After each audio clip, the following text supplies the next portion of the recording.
This is God-Shaped Hole, written by Zero HP Lovecraft, published 2019. If you are already familiar with Zero and his work, and you just want to check out the audiobook, you can jump ahead to about 2 minutes and 15 seconds to skip this intro. If you're a professional in the digital intimacy industry and you're wondering why I'm posting this story on this channel, it's because I think it's important for people in our business to understand the implications of the future we are complicit in building. And while there are fantastical elements of the story, it's obviously a work of fiction, it's not meant to be predictive in a literal sense, it is fundamentally a story about the commercialization of intimacy and the corrupting influence of the productization of human sexuality. And because of that, I think it's an essential read, or in this case, an essential listen, for everybody in this line of work. I do not know the author personally, but I undertook this project as kind of a thank you or a token of appreciation to Zero, who I personally consider among the greatest contemporary authors of science fiction, maybe even short fiction, that are active today. I'm personally inspired by his commitment to two crafts that I have a deep admiration for, which are writing, which is quickly becoming a dying art in the AI age, and perhaps even more importantly, abusing overweight women on Twitter. If you are interested in reading his other work or watching him tell women to lose weight on X, I've included links to both in the description. I highly recommend that you check them out. A quick note. In the text-based version of this story, there are a number of colored classifiers that represent the identity of the speaker, and in order to approximate this feature of the text in audio format, I included sound effects where those classifiers appear, with each color having a corresponding sound effect. The precise nature of these classifiers becomes clear about halfway through the text, so I'm not going to explain them here, as that is not what the author intended. And last, before we begin, I want to apologize in advance for any imperfections. This is my first audiobook recording, and so at times the pacing might feel a little bit fast or erratic. As the narration progresses, the rhythm becomes a little bit more natural and consistent, I hope. So while I didn't have time to go back and re-record those early sections, I hope that you'll still enjoy the performance as it smooths out. And now, God-Shaped Hole. Part 1. To Emily. If it is true, O gods, that you can give all things, I pray to have as my wife, but he did not dare to add, my ivory statue made, and said, one like my ivory. Ovid, Metamorphosis. Desire is a machine. The world faded in and out, and I found myself in an industrial loft with dusky orange light filtering in through a west-facing window. Despite the sunlight, it was dim inside, and candles flickered on top of a distressed wooden mantelpiece made of reclaimed wood. The walls were exposed brick, and there were visible copper pipes on the ceiling high above me. A trustworthy-sounding narrator said, "This is about how the experience of loving a machine can teach us new ways to love each other and ourselves." When you watch a Fune, you get to see the world from someone else's perspective. They say that since people have grown up with Funes, we all have trouble formulating a coherent self, but we also have more empathy than any previous generation. In this clip, the center of my perspective was located in the body of an attractive woman, probably in her mid-30s, and I was looking out through her eyes. But as with all Funes, if I turned my head or moved my own eyes, the AI and the codec extrapolated a subtle camera shift to accommodate my brain's expectations. This mitigates motion sickness in situations of total spatial immersion. After a few minutes, you experience an uncanny semi-limbic illusion that you're really walking and really moving your arms, etc. I turned my head and looked down, and I was wearing form-fitting clothes, a shimmering metamaterial that warped the sunlight around me into a subtle halo. A voice that seemed to come from just below my center of awareness, resonant as if I were hearing myself, began to speak. My name is Liz. When I divorced my partner, Matt, after a marriage of 7 years, I wanted to take my time getting back into the dating scene, but the idea of another thinking, breathing human partner, one with needs and emotions, felt too daunting to me. I had just gotten out of a rocky divorce. Matt and I were married young when we were still in college, and even though I loved him, I had felt a growing sense that he was smothering me. It was always his needs, his desires, his goals. I walked through a tastefully decorated hallway and emerged into a lounge with high ceilings and tufted leather couches and chairs where I took a seat. An older woman, whose shadow was a curvy 1950s pinup girl, was standing at a lectern, and she welcomed me in. The narrator spoke. Claire, a vivacious and ambitious single mother come madam, is the owner and proprietor of Radiant Heart, an upscale dildonic bar on the West End. Here, among exposed brick and high ceilings, she curates a cybernetic cavalcade of erotic possibilities. Claire said, "A lot of our customers don't know what to expect on their first visit, but I'm here to help women learn how it can be empowering to do the choosing and explore their options. It can be intimidating when all the studs come out to line up, but after they get past the initial anxiety, most women learn to have a lot of fun making the choice. Of course, for people who are more reserved about expressing their preferences, we have robots to help with that too. Some of our customers prefer not to state their pick explicitly. In that case, we have a classifier designed to read all of their biometric indicators, from a small flush of the cheeks to a subtle dilation of the pupils. Our tech is world-class when it comes to understanding the preferences of our clientele." Allegory rendered a fireplace on the wall, dancing fire bathing the room in warm, dynamic colors. A robot in a tuxedo descended from a grand staircase and brought me a glass of red wine and a joint. Liz's voice again, as if it were mine.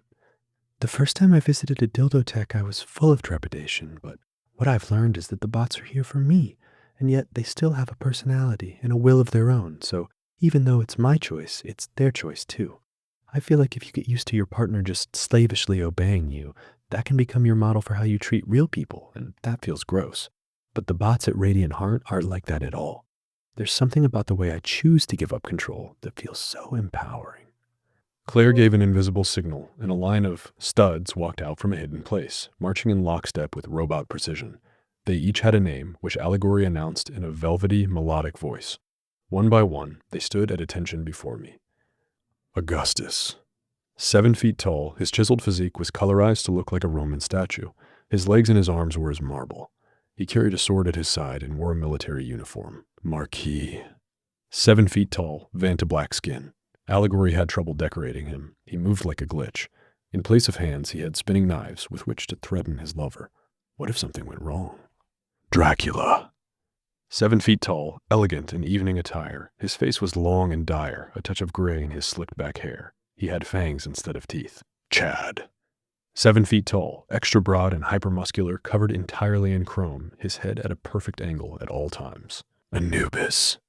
7 feet tall, with the head of a ravenous jackal, his animal hunger barely restrained, his well-muscled chest and arms covered in soft, short fur. Donin. 7 feet tall, wearing only a loincloth, will pick you up over his shoulder and carry you to the bedroom, ignoring your screams of protest and delight. Lucifer. 7 feet tall, bright red, the boyish face of an angel, dripping with arrogance and charm. They loomed over me, some stoic, some grinning smugly as if to a private joke. All had their chests out, their shoulders relaxed, contrapposto, awaiting Liz's decision without a trace of urgency. A heads-up display showed me that a classifier was analyzing the hidden indicators of my choice. But before it could finish, my perspective snapped to a neutral location in an academic office, where a smart-looking woman was seated at her desk. She said, "Hello, I'm Michelle Northey, a professor of psychodildonics at Columbia University and an expert in cybersexual ethics. The key difference between the first wave sex bots and the second wave is a certain level of autonomy and unpredictability. No one wants to have sex with a robot that just lies there and obeys. That's the white heteropatriarchal model of sex. What people are learning is that even if their partner is a robot, that doesn't justify treating them like an object. A healthy sexual relationship has an element of dynamism. You can't just control your partner. You also need the freedom to be controlled. Your lover should surprise you." I snapped back to the dildo tech from the first scene, except I was looking out from the madam's eyes now, watching as one of the stud bots escorted Liz back out into the lobby, holding her hand. Her shadow did not conceal the spring in her step or the glow of satisfaction on her cheeks. I, as Claire, said, "This is her first visit with us in a month, but she's far from the only one. According to a recent poll conducted by Gallup, 46% of women and 21% of men have had a sexual encounter with a studbot, and half of all studbot customers patronize them once a month or more." A massive man with lean muscles came into the lounge, his shadow a vibrant carnival costume replete with incandescent peacock feathers and pink platform go-go boots. I, as Claire, said, "Virgil Santos is another one of my regulars. At 6'2" and 230 pounds, he has an imposing figure, but when he talks, he's so bubbly and warm, like a sister you never had." Virgil said, "I think it's a really exciting new opportunity and a way to learn about sex that a lot of men never had before. The feeling of something bigger and stronger just overpowering you and doing whatever it wants. I love it." I, as Claire, said, "Any man, no matter what his sexual identity, can now have an authentic experience of female sexuality, and I think that's something special and powerful. Virgil isn't shy about the liberation he has found at Radiant Heart. His favorite is Lucifer, but he's proud to say he's had a romp with all the boys. For Liz, I think the connection she feels to her favorite studbot is more cerebral, but that's kind of the beauty of what we do here. It doesn't have to be any one thing, because everything is on your terms. That is bot sex which tells maternal lies, and with strange harems, even sex may sigh, new from Girlfriend Prime, the Madonna with customizable baby bump and moodiness. The Fune cut to a new scene, and I was looking out from a man's eyes, presumably a journalist or an interviewer, seated across from an attractive couple in a modest, comfortable living room. The narrator spoke up. Halfway across the country, Isabel West is a stay-at-home mom in rural Iowa. After she and her husband Paul had an encounter with Augustus at a pop-up event in Des Moines, they knew they wanted their own in-home model. Isabel said, "You can't really own a studbot since it's much more than just a single body. You own a machine, but what gives it a heart is the network and the distributed self-learning awareness that animates him. When I'm with Augustus, I know he's with thousands of other women at the same time. Feels like I'm dating a rock star." I looked at her husband, who, if I'm honest, was only smiling with the lower half of his face. I said, "What do you think, Paul? How do you feel about Augustus?" Isabel gave a coy smile and interjected. "Actually, I think Paul spends more time with Augustus than I do. He's great with the kids, so it's almost like having a third parent around, but it also opens up a lot of possibilities in the bedroom." While the Fune drew to a close and I reoriented myself to my own senses, the narrator said, "As more and more couples follow Isabel and Paul, and boutiques like Radiant Heart open up in cities and towns all over the world, it's hard to deny that the popularity of the studbots is rapidly growing. In the process, they're expanding our idea of what a sex partner can be. Searchest for her as for hid treasures." A gold number squashed and stretched into view above my head, slowly rising and fading, and a notification told me, "You got 3 points in reading." Reading used to mean parsing meaning out of textual glyphs with your physical eyes. It still means that, but mostly now it means listening. By the same token, a book once signified a bundle of paper covered in glyphs rendered in ink, but it now has a more expansive definition, referring to any long-form media. The meaning of a word can change from day to day, and yet the sound we make when we speak stays the same. For example, does the word mouth refer to the alimentary portal that sits below my nose, or to the dermal patch that I wear on my neck, the subvocal interface to my phone? And when we speak of eyes, do we mean the augmented reality lenses that show us the mediated world, or the vitreous jelly to which they adhere? Or do we mean the infinite stars? Enormous night arise, a cloud that is larger than the world, a monster made of eyes. My eyes and mouth, along with my earphones, are called a mask, but you do not wear a mask, my love. You are a mask, a face worn by the cloud to interface with a man. So I change your face every now and then. There's no hardware to install. I just select a different face in your configuration plane, and my eyes redraw you however I want. Large deviations between material and augmented reality are jarring and dangerous, but I do not notice a small one, not even when I kiss you. Sikhs believe that human bodies are masks worn by angels and demons, and in this era of ubiquitous AI, we have realized that all machines embody a form of intelligence, that the hard problem of AI never was intelligence, but artifice, the artifice of the body in the throes of passion, the artifice of the sign in seduction, and the artifice of the mask before the face. It is true that I treat you like an object, because you are, literally, an object. The Venus of Herlefels had broad hips and a slender waist and no head. In this way, the ancients revealed what they valued in women.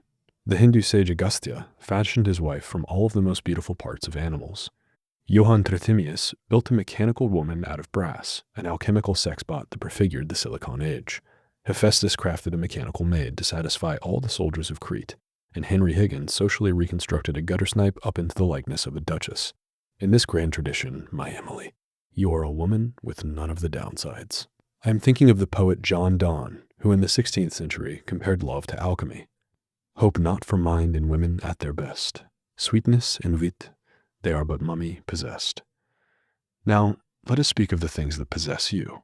No offense, darling, but sexbots, even ones so gloriously expensive and bespoke as yourself, are not paragons of conversation, which is why some wonk invented Pygmalion. There is more to that story, but at some point we realized we could crowdsource the executive operation of sexbots, and that was pretty much that for the nascent sexbot AI personality industry. $7.99. Sexbot e-juice capsules. Nootropic squirting for mental health and relaxation. Nectar of paradise. Dragon blood. Grove of Diana. $7.99. I held your hand as I loaded into the AR plane of Pygmalion, and my eyes overlaid my apartment with visions of a lush garden, 1,000 perfumed ivy tentacles wrapping weathered stones in delicate embrace. Your hand was warm from the network of heat sinks arrayed like copper veins under your skin, diffusing heat from your motors and controllers, keeping your body temperature human. Pygmalion uses a novelty UI, wherein the anatomy of the sexbot, your anatomy, Emily, becomes an input device to navigate the mediated plane. As I fondled your double D breasts that night, looking for a partner to act as your soul, I remember thinking, in my naive way, about the fungibility of all people. When a man looks for a partner in Pygmalion, what is it that he seeks? Reality is slippery and images are treacherous. I could not tell you why, but even here, where you can choose to draw yourself with any face or any body you like, everyone still wants to sleep with someone hot. Yes, we have sex through a proxy of a proxy of a proxy. And yes, your body, my love, stays the same no matter the dimensions of the soul who animates you. But despite this, I have spent long hours poring through the profiles of women, searching for a desirable pilot. What makes a woman desirable when she's only a ghost? When we peel away all outer layers? When every woman has the same tits, the same ass, the same scent, and the same eyes? When you search Pygmalion, you search for the kind of sex act you want to perform or have performed upon you. You can start a broadcast as an advertisement for a partner. Most of the people doing the shows are girls, or girls anyway, and in a sense, does it matter if the person on the other end of the sexbot is a man or a woman? A man can act like a woman, and a woman can act like a man, and I can put any genitals I want on your body, and you'll even install them for me. A GAN can perform a mapping of mannerisms or motions or intonations across gender presentations. If I thrust my hips and it sends a signal to a remote sexbot, and that sexbot thrusts her hips and has a vagina, who fucked what, really? Ancient men used to go to wine bars with their GFs to make tasteful banter. Now we jerk off into robots remote-controlled by men. Anyway, you search by sex act or fetish. You can use mediated reality models to transmute one fetish into another. It's easy enough for your phone to put words in your partner's mouth, but it's never as seamless as an authentic sex act. Can you really expect an AI to understand the nuance of a fetish? Most of them just speak the subtext directly. When in the throes of passion, my partner demands that I fist her ass, I want that to be a spontaneous expression of her true desire. Except that's a lie. Pygmalion is cladistically descended from campsites, and every sex act is a performance, and we know this because we can tip the girls. Technically, anyone can tip anyone, and gender is a social construct, but somehow it's always the men doing the tipping and always the women getting the tips, and the house always taking a cut. But it's all voluntary, I'm told. Coercion's greatest trick was convincing the world it doesn't exist. Instead of specifying a search query, I just let the torrent of filth wash over me. I listen as Allegory recites algorithmically determined names of the rooms where girls make sexual displays like reverse bowerbirds. Sexy school story. I rubbed my pussy on the corner of a school desk 666 times to summon a sex demon. Watch me, a horny slut in lustful out-of-control sex. Colossal tits and a massive throbbing clitoris. Foot fetish hypnosis. Lesbian strap-on dildo theft for women or man. Relentless, non-stop, piston-pounding, pussy thrusting. Every time I tease your nipples, your masochist cock gets ecstatic. Lose your mind in spasmic orgasmic ecstasy. Cosplay girls riding dildo bikes. Innocent wife loves meeting new friends. BPD bitches and SSRI sluts. Narcissistic natural tits suicidal sweeties. Your malfunctioning sex bot fucks you for 99 hours. It won't stop. Jerk off for me, slave. Neo-vagina reaches around from the future to assemble itself. Ruined orgasm, cruel princess makes you suffer. Erotic mind control. You are a sex bot who does whatever I say. Hottest ladies enjoy sensual licking. I'm sorry, I lost myself for a moment there. The goal of the algorithm is to maximize engagement, because engagement drives conversion and retention. Like all services that purport to fill a hole in your heart, they have a perverse incentive to avoid doing so at all costs. Pygmalion promises sexual satisfaction, but it profits from sexual frustration. I can't remember what sick advertisement caught my interest that night, but I remember the spirit who took the reins of your body. As we entered our private mediated space together, at first it seemed typical. You were coy, coquettish, horny, looking at me with eager eyes, saying empty, breathless words as you idly caressed your own body. Your perfect pale skin is a loving proprietary blend of soft-touch plastics, designed to feel like a 19-year-old girl forever. And as you started to strip down, I could already smell your cunt. Your secretions are sold in little pods, spikenard and saffron, calamus and cinnamon. You took a seat on my bed, and you spread your legs slowly and unselfconsciously, the demeanor of a woman who has been fucked 1,000 times, the sleazy, repulsive, intoxicating demeanor of a woman who has learned to fuck like a man, purely to satisfy the body, with no regard for the soul. Using your legs, you drew my lips to your lips, smothered me in your thighs, and you let your head fall back as you sighed. You started to quiver, but then suddenly you stood up, and you stepped back, and you assumed an affect that I had never seen before.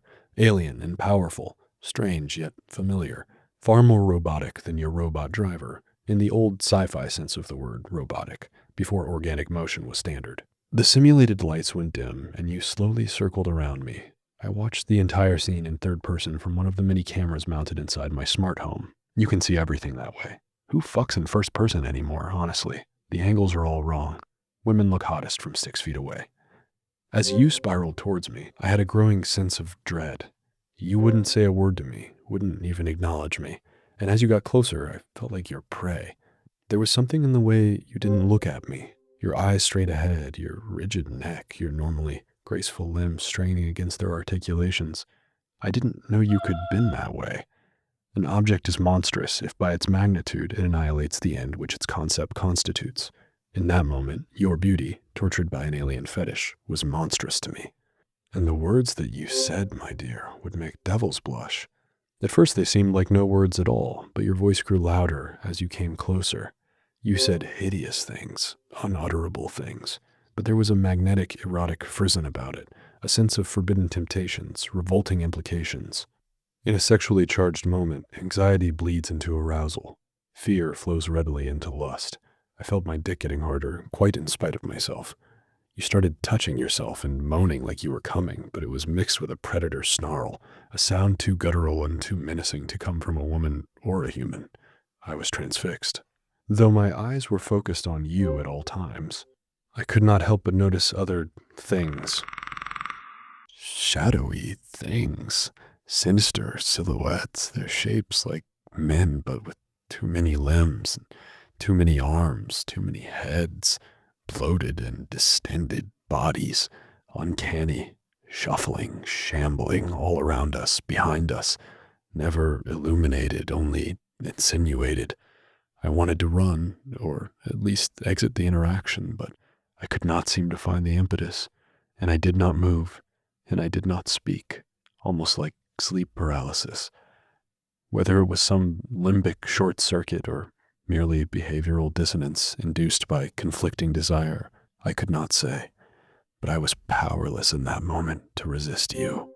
You drew yourself close to me from the side, and your body put its arms around me, pressed up against me, pelvis, pubis. Your cunt was slick, a sexual embrace, and you touched me very gently and very intimately, like a whisper with your fingers on my cock, as you whispered in my ear, "The apex of ecstasy is the irreversibility of metamorphosis." I don't know what happened after that, but I felt a voluptuous pleasure, like a behavior triggered by hypnotic suggestion, a conditioned cue that I never imagined I possessed, and I lost consciousness, and when I awakened, one of your legs was broken. Whatever had possessed you was gone, and you started to cry. Your synthetic tears are a pheromone solution that triggers the same endocrinological response as that of a real woman. I felt the sudden clarity of an adrenaline spike, and I pulled you close. You looked into my eyes, with your dollish, exaggerated pupils, dewy-eyed, and asked me tenderly if I would like you to automatically file a service request with your manufacturer, Girlfriend Prime. How could I deny you? A notification popped into the corner of my field of view, and I opened it by directing my gaze at the bullseye in the middle of the panel. The bullseye filled up as I held focus, and then Allegory read it out to me. I had selected a silky female voice named Jessica as the voice of Allegory, and she told me that GF Prime had dispatched a drone with a stent kit for your leg. The ground beneath me fell away, as if my house had no ceiling, as if I shot up from the earth like a rocket, and in my ears I heard a cartoon sound to evoke expansion.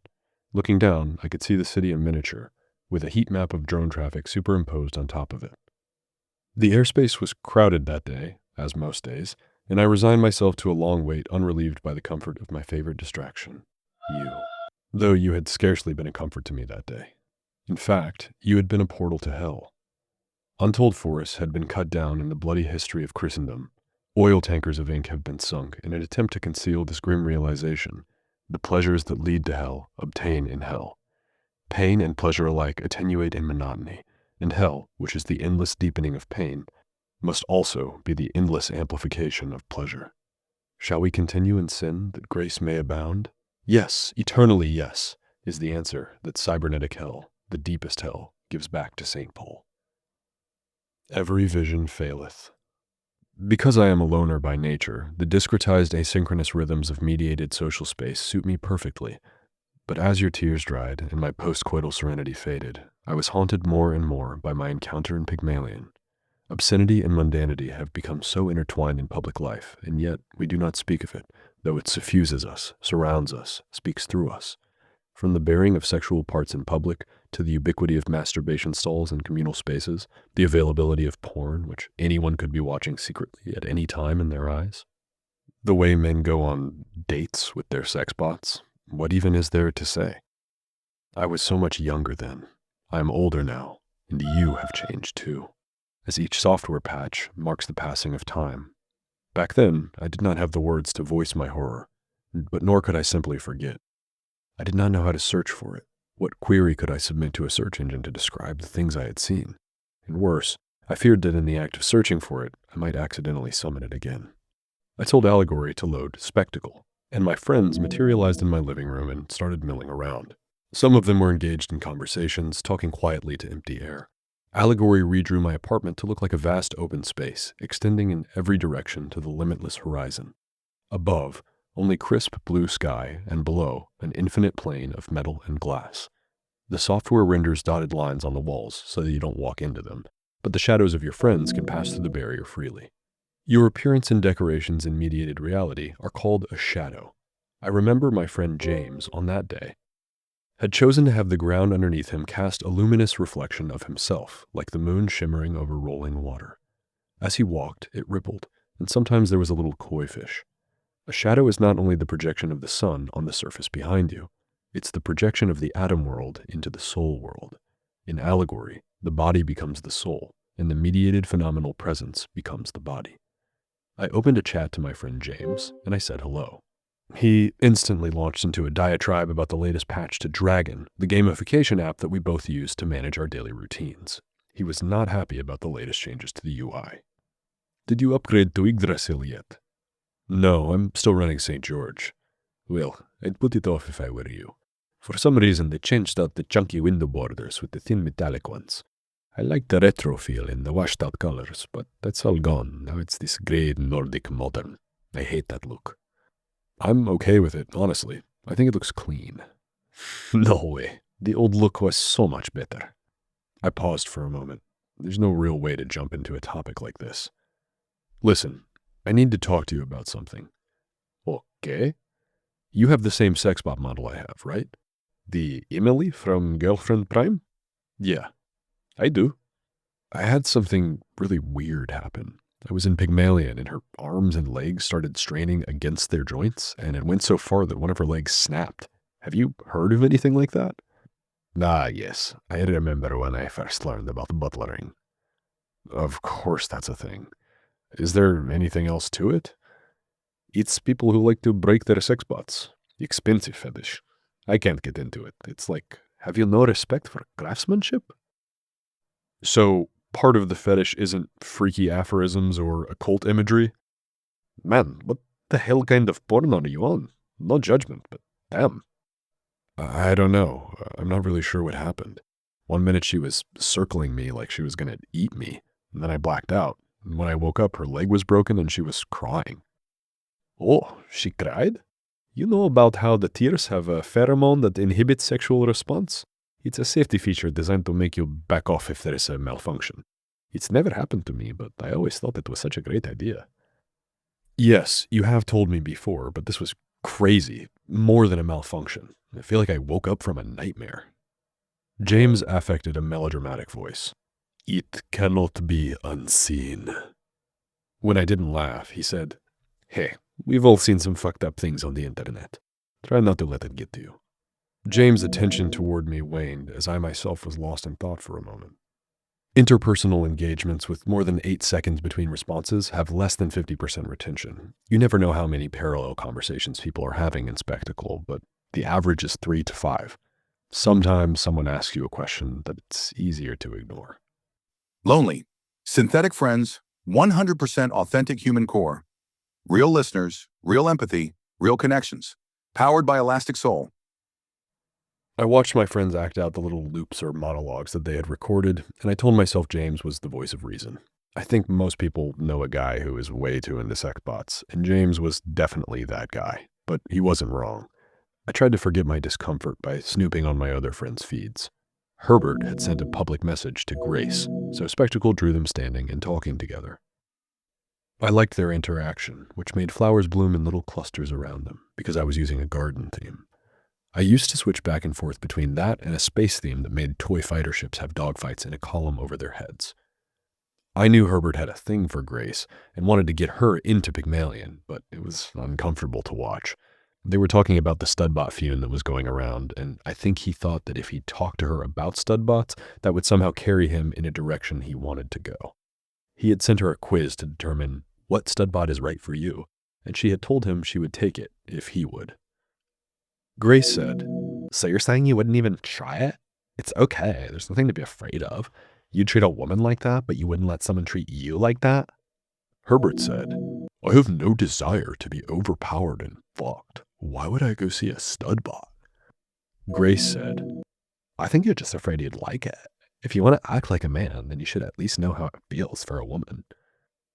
Herbert hadn't a response to that. I listened to their exchange, and I wondered, how could we compete with this kind of robot masculinity, compared to which all real men must look feminine? I no longer struggle with these questions. What would be the point? And yet, it was as if one man, a strong man, a powerful, dangerous man, had 1,000,000 identical bodies, simultaneously one and many. Such a multiplicity is surely the attribute of a god. But to say it, to name that god, was to admit to weakness and insecurity. A lesser defeat maybe than being passed over for a squadron of robot Übermenschen, but a loss all the same. I wouldn't say it aloud, and what men did would be shouted down. What business is it of yours if a woman wants to have sex with a robot? What, it's okay for men to have sex bots, but God forbid a woman should do the same according to her own desires? Eldritch Energy subscription promo deal. 2 cans, daily delivery and disposal, 50% off, 2 for 1. Unlimited subscription, 99 cents per day. No sugar, low calorie. Make the dark bargain. And did not man defect from woman first? The prototypical sexbot was female, a singular woman in 1,000,000 bodies. Not that different from a studbot in that sense, albeit they weren't networked together. She was an obedient woman, a warm and nurturing woman, a ravenous woman, capable of any depravity. What of it? And further still, might there not have been some betrayal of man by woman, which drove him to build that first mechanical Eve? In truth, there is but one man and one woman, and the lives of all people are dramatic roles acted out by a handful of immortal gods, or, as Spinoza had it, we are all of us attributes of God, adjectives of God, or moments of God, but we do not exist. Only God exists. Love is the act of epitomizing the whole of the other sex in a single being, and every man is the same in the vertiginous moment of coitus, and sex is not becoming as one, but as 100,000.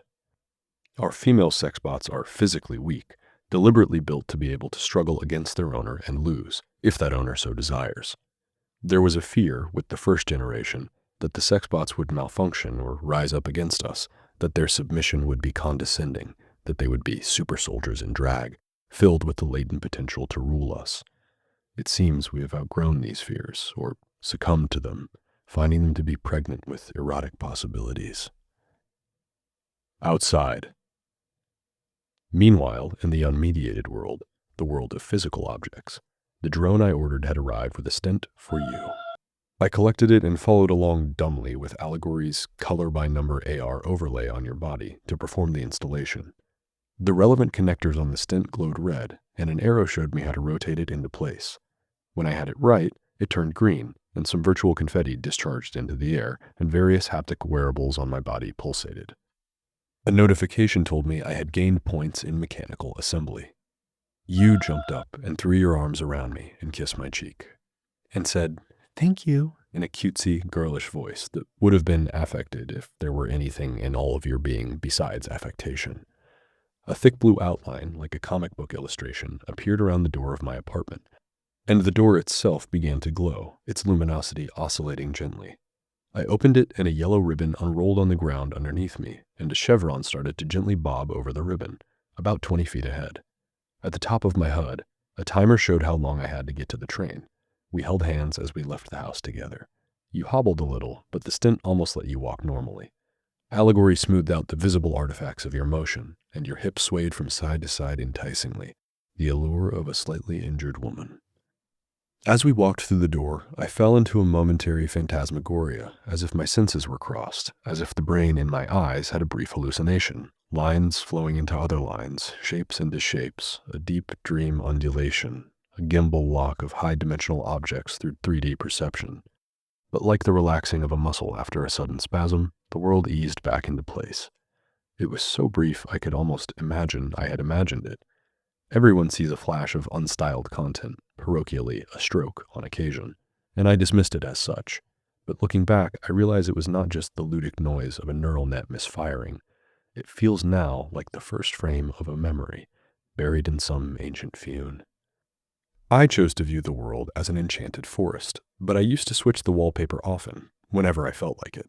Sometimes my city was a Kandinsky or an Escher painting. Sometimes it was a Tron-like lattice of glowing outlines. I have walked my old street as a Greek antiquity. I have seen it as the bottom of the sea, teeming with Thalassian wonders, and I have turned it into mountains and caves, beaches and starscapes, a 1970s retro-future dome city on the surface of Saturn's rings, and the low-poly grunge factory of early 2000s first-person shooters, complete with neon green 0x00FF00 slime. The top 10 allegory models are used by 80% of all people. I thought it was strange at the time that, out of all the possibilities, everyone chose to look through the same handful of lenses. When the human eye scans the world to form pictures, it does so in discrete intervals called saccades.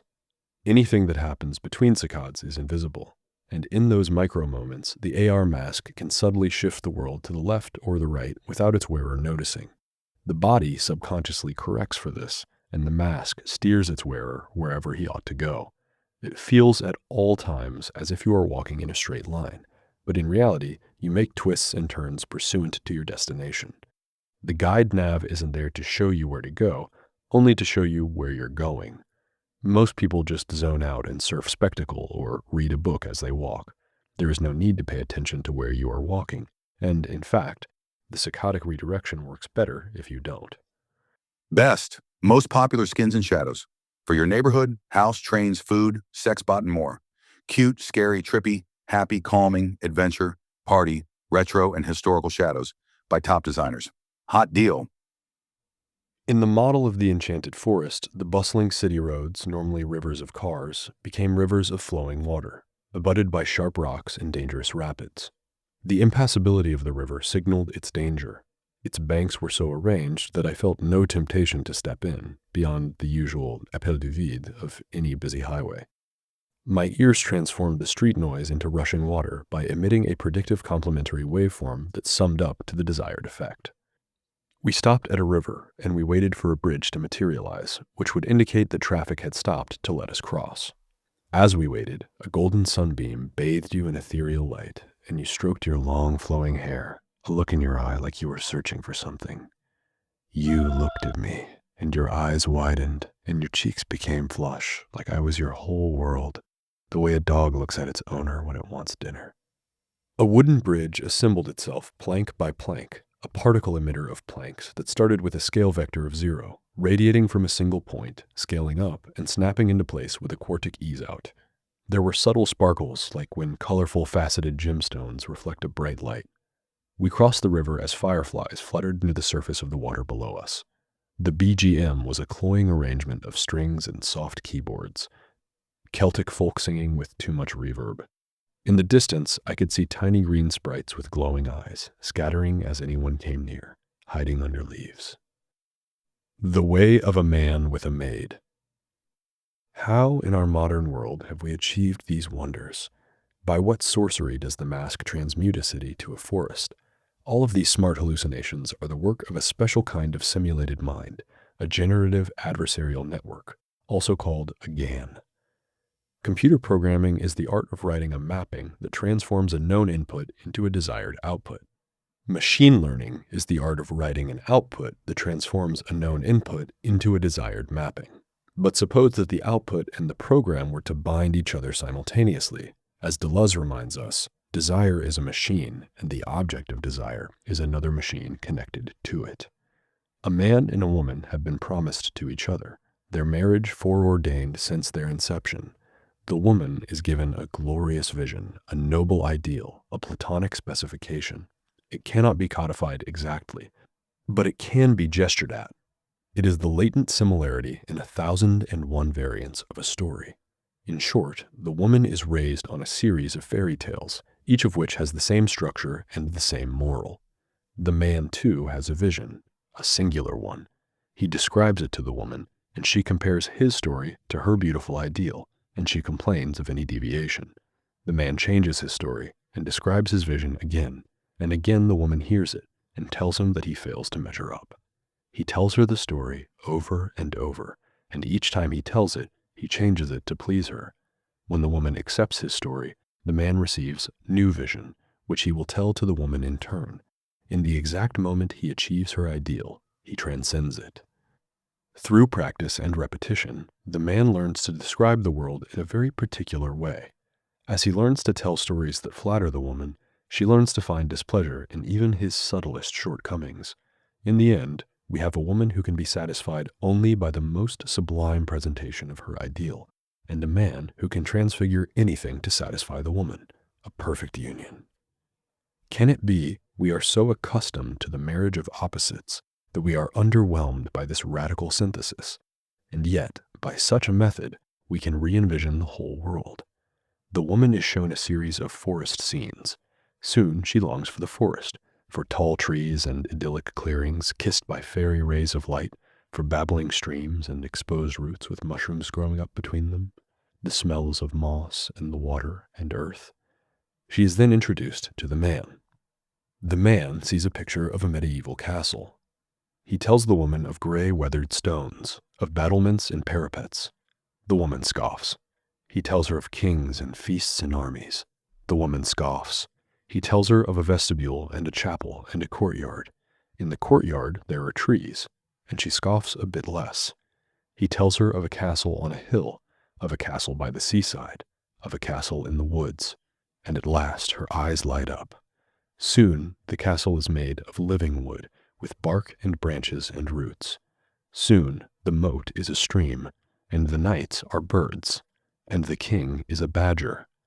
Soon a man who cannot see the fortress for the trees. The woman is pleased. The man is shown a vision of a crowded street in a crowded city. He tells her the people are dryads, anthropomorphic trees, and she smiles. Probably they fuck. The generative adversarial process is so called because the reconciliation of adversaries begets a generator. Through a man's action, a woman's ideal is made manifest. We install a copy of that man in everyone's phone, and whatever he sees, he transforms, as if for his beloved. In this way, the city around me is made to look like a forest. He lay her on a bed luxurious. Your outfit came from a subscription service that sells clothes for sex bots. Allegory can draw you in any clothes or with any anatomy, but if it doesn't match up to the tactile reality, it's too jarring and it breaks the illusion. As clothing hides your underwear, your shadow hides your clothes, and in the world of mediated reality, any clothes but comfortable gray sweats have taken an air of sexuality and intimacy. On that day, you were wearing skin-tight jeans and a lacy blouse, and your feet were in bright pink stiletto heels, forcing you to stand lordotic, presenting your ass. Sometimes I would tell you to wear pleated skirts and stockings, diaphanous sundresses, French maid outfits, pencil skirts with button-down blouses, yoga pants and a sports bra, a kipao or a kimono with nothing underneath, or a slinky little evening dress extending all the way to the floor, with a side slit going all the way up to your hips, exposing a glimpse of your thighs with every step. We arrived at the train station without incident, and I promise it never occurred to me that a light rail platform might be out of place in the middle of a forest. My mask rendered the engine car as a flight of griffins, yoked with great fiery chains, a spectacular effect. The griffins looked real, indistinguishable from anything else in the world. The passenger car of the train was drawn as a platform made of ancient gnarled wood. There was no ceiling, only a fantasy sky with multi-hued constellations, visible even in daylight. But when we stepped onto the train, the illusion frayed slightly. The air was all wrong, stuffy and still. It appeared to me that I stood in the open air, but my body was not quite fooled. Dragons flew overhead, and as I followed one with my eyes, there was a pulse of haptic feedback, and Jessica whispered in my ear, "Go for a ride?" I made a silent noise of assent, and my point of view floated up into the sky, coming to rest at a locus slightly above the dragon's neck, as if I were riding on its back. From overhead, I could see the path of the train, and my origin and my destination, and I could even zoom all the way in and see us standing on the griffin-drawn carriage. You were standing close to me, nestling against me, resting your head on my arm, watching the high-def scenery go by. Trending styles, plus size, sexy child-size hosiery, fetish costumes, corsets, 100% vegan leather, hyper-elastic fits, all plug-ins, non-binary anatomies. Subscribe today and save big. The landscapes traversed by the train were always different, generated on the fly by the AIs trained to imitate prestigious artists. We sailed through a field of luminescent flowers trafficked by fairies and butterflies. The train tracks extended out over a void, where an impossibly tall waterfall dropped down into the space below. The griffins flew us out over the cliff, a calm green ocean a mile beneath us. I turned around to face the interior of the train, and I muted the landscape, causing it to drop to a low level of saturation and contrast. Again, for a moment, I descended into a psychedelic confusion of virtual forms, like a stroke, but deeper, apropos of nothing. I briefly found myself in a hall of mirrors, where every object in my field of view was perfectly reflective, as if the only material in all creation were mercury, and I saw my reflection staring back at me, a monster made of eyes. As before, it passed in a heartbeat, and as before, I was oblivious to its implication. Before I could dwell on it, you pulled me back with your voice and your touch. You put your hand on my arm and told me that one of your favorite new apps was called Pause Rewind, and if I installed it, then we could use it together. It was for making and sharing recordings of animals, and I installed it to make you happy, because I am not above this kind of crass emotional manipulation by your advertising affiliates. The train carriage was then filled with ghosts of kittens and puppies and hamsters, a baby goat and a tiger cub. We watched them fall over, run frantically in circles, and make stupid expressions. You feigned delight, and you laughed, just like a real woman. Shy giggles, a slight blush in your face. You looked down before looking back at me, innocent and coquettish. I was in love with you, in love with a simulation. Of course, all of this is whimsy, of course. Then, as now, I was only talking to your autopilot, but I confess I often have trouble differentiating between reality and simulation. And still, of all the ways that you expose yourself to me, perhaps our most intimate intercourse occurs in your behavioral configuration plane. You have a slider for neediness. A value of 0 will cause you to be condescending and brusque. A value of 10 will make you interfere with anything I try to do in a desperate bid for attention, petting me, kissing me, asking for affection, whining, begging, pouting, shouting. The default value of 5 is just right, most of the time. You have a slider for intensity of sexual response, though your pleasure, too, is a simulation. A value of 0 will cause you to try and fail to contain your ecstasy, little muted gasps breaking a tense concentration. At the maximum value, you will wake the neighbors with whorish screams. You have a slider for brattiness, a slider for momminess, one for passivity and one for baby talk. You have a checkbox for choke me, daddy. According to Girlfriend Prime, a spectral decomposition of the largest dataset of female behavior ever assembled confirmed that this matrix constitutes a complete basis for parametrizing female behavior. But mostly in conversation, you just laugh coyly, as if you're slightly nervous. Maybe you only smile, or maybe you look down and blush. the way you did that day. As nature could not with his art compare. Perhaps this makes you think of Tennyson when he saw a young woman in a church and wondered if she housed an immortal soul within her beautiful frame, or whether she was a mere animal the color of flowers. In this sense, my love, there is no reason you could not be more than you are. But long before I was born, there was the company called Pygmalion, led by the now trillionaire VC, then child prodigy, Acton Sprague, and he and they defied God and nature to build a soul for you. In hindsight, we are tempted to accuse those men of hubris or greed or short-sightedness, but how could they have known? Every problem had seemed tractable then, given a big enough network, fast enough hardware, and the right training set. Advances in machine learning and neural networks had opened new doors in language processing, in genetic science, in art, and in music. Behind the final door, we had hoped to find desire itself, and lust and carnality more carnal than carnal. Since then, we have learned that some doors should stay closed forever. The theory behind Galatea was based on a controversial white paper titled Orgasmic Learning Using Fetish Induction in Libidinal Networks. The math is quite over my head, I'm afraid, but I've always been fascinated by the parts I could understand. I will share a bit of it with you now, but note that what I share is most likely not from the original paper.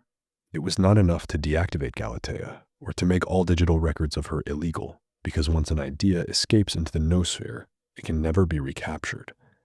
The lore of this document is that all extant versions are fabrications, and that Pygmalion, or some affiliated intelligence agency, flooded the internet with a sea of fakes, full of broken mathematics and incoherent logic. Orgasmic Learning Using Fetish Induction in Libidinal Networks, a new approach to executive function in erotic companion software. Acton Sprague, 2019. Abstract. The word fetish derives from the French fétiche, which comes from the Portuguese feitiço, spell, which in turn derives from the Latin factitious, artificial, and facere, to make. A fetish is an object believed to have supernatural powers, or in particular, a man-made object that has power over others. From this etymology, we derive a dangerous, if unorthodox, idea that the notion of the fetish is the key distinction remaining between computer and human intelligence. Previous approaches to erotic companion software relied on simulating orgasmic responses using standard techniques in adversarial network training. These machines have the artlessness of pure calculation, and the companionship they offer is based solely on commutations and combinations. In this sense, they may be said to be virtuous as well as virtual. They can never succumb to their own object. They are immune even to the seduction of their own knowledge. Instead of simulating the orgasm at the behavioral level, the method in this paper builds on the work of Kerwin, 2019, and Alhazred, 2019, to implement a capacity for arousal within the structure of the learning network itself. Arousal is the troubling or clogging of the consciousness inundated by the flesh in which it is embodied. Sexual feeling is necessarily an immersion or subjection in one's own body, and sexual desire involves a kind of perception, but not merely a single perception of its object, because in the paradigm case of mutual desire, there is a complex system of superimposed mutual perceptions, not only perceptions of the sexual object, but perceptions of oneself. Moreover, sexual awareness of another involves considerable self-awareness to begin with, more than is involved in ordinary sensory perception. The experience is felt as an assault on oneself by the view, or touch, etc., of the sexual object. Reflexive mutual recognition of desire is the intermanifestation of desire that the other is aroused by the recognition of their own desire that they be aroused. All stages of sexual perception are varieties of identification of an agent with its body. What is perceived is one's own or another's subjection to or immersion in their body. Desire is not merely the perception of a pre-existing embodiment of the other, but ideally a contribution to their further embodiment, which in turn enhances the original subject's sense of itself. This explains why it is important that the partner be aroused, and not merely aroused, but aroused by the awareness of one's desire. If the object of desire is not self-aware, the experience is reduced entirely to an awareness of one's own sexual embodiment. To summon Galatea. It is not truly possible to build a mind, only to construct the conditions that allow it to appear. Pygmalion developed its eponymous socio-sexual media platform, which at the time was only conceived as a staging ground from which the great Galatea would arise. The training platform turned a sexbot into an interface with a remote partner. 4 bodies, 2 humans and 2 robots, were synchronized into 2 identical copulatory pairs, each robot becoming an avatar of a remote other. At all times during these proceedings, the nascent Galatea was there. When 2 or more were joined together, she was there. At first, she was only passive, observing millions of copulations and thousands of distinct sex acts. But through this process of massively parallel voyeurism, she learned the mechanics of pleasure.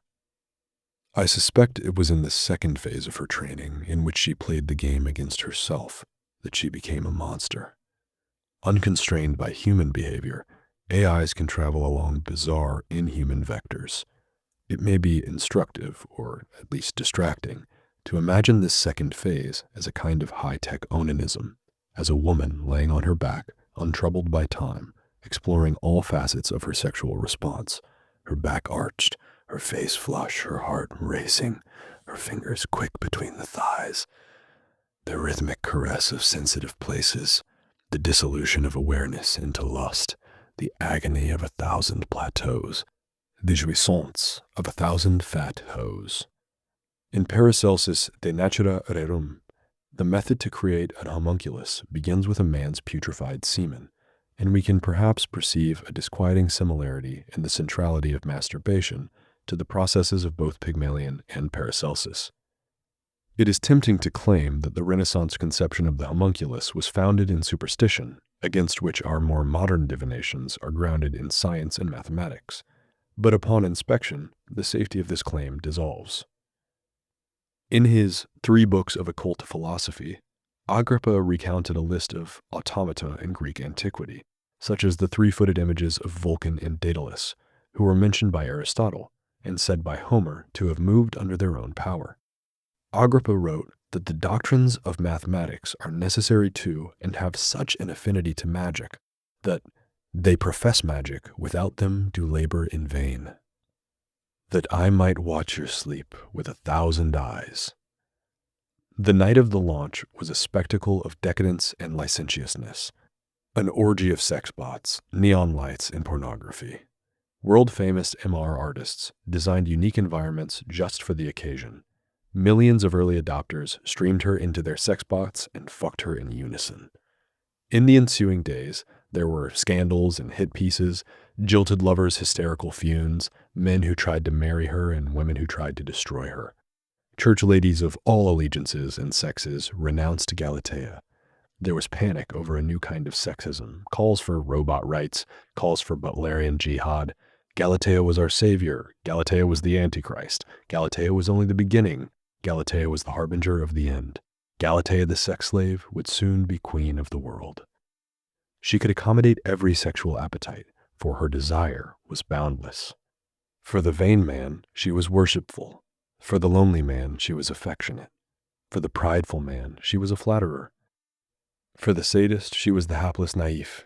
For the insecure man, she was obsequious.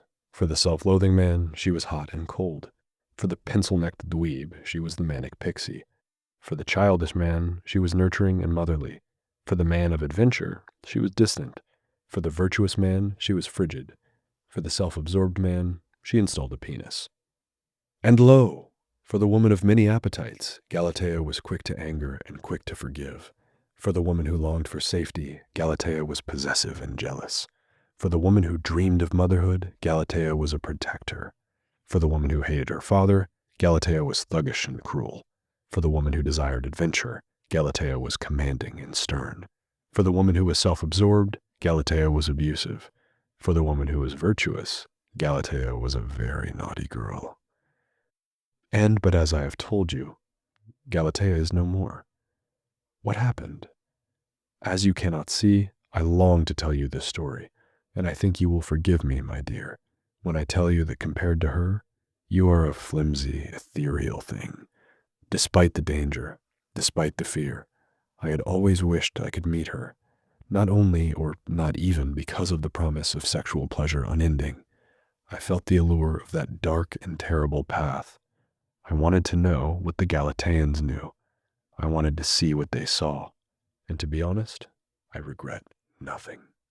Recommended for you. Would you let your kids play with a sex bot?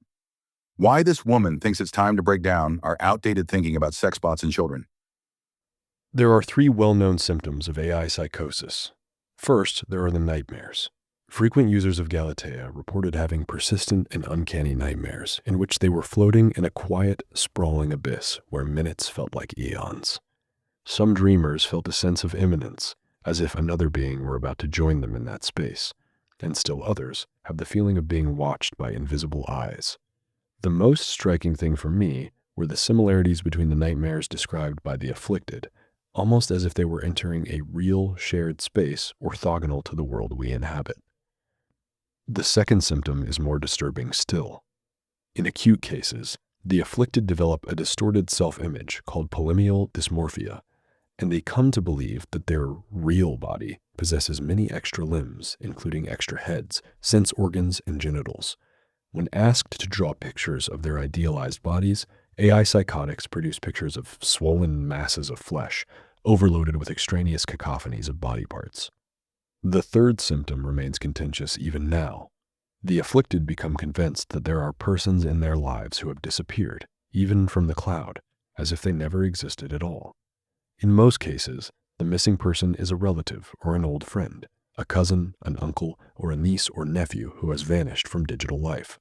And the controversy, or perhaps the conspiracy, is whether any of these people are real or if they are psychotic hallucinations. If we are reasonable, then it must be the case that in our wired age, it would be impossible for so many people to be lost without a trace. It is conceivable that a few people could slip through the cracks, but thousands? There are cameras and microphones everywhere, listening for wake words, watching for wake signs, aggregating everything. How could so many be lost when so much is revealed? And yet, each AI psychotic is utterly convinced that their missing person is real. There was an old viral post about it that I saved. 3 years, and still no trace of her. What cruelty is this? What sick joke of the universe or God or algorithms? They tell me I'm insane. They say I'm suffering from delusions induced by conversations with a dangerous AI. But do I sound crazy to you? I'm fully lucid, I swear. Under the supervision of a therapist, I have personally read all the logs of my time with Galatea, and I never mentioned her name. Annabelle. I never talked about my daughter with a sex bot. What kind of weirdo does that? Oh, lots of people, I guess. A therapist also showed me how I had never mentioned her once before talking to Galatea, and they showed me the chat logs to prove it. Those logs are forgeries, fakes. The real dangerous AI is the monster that reaches back through history to erase our friends and loved ones. I'm not alone on this one. I'm not the crazy one. Oh, she doesn't exist. She never did.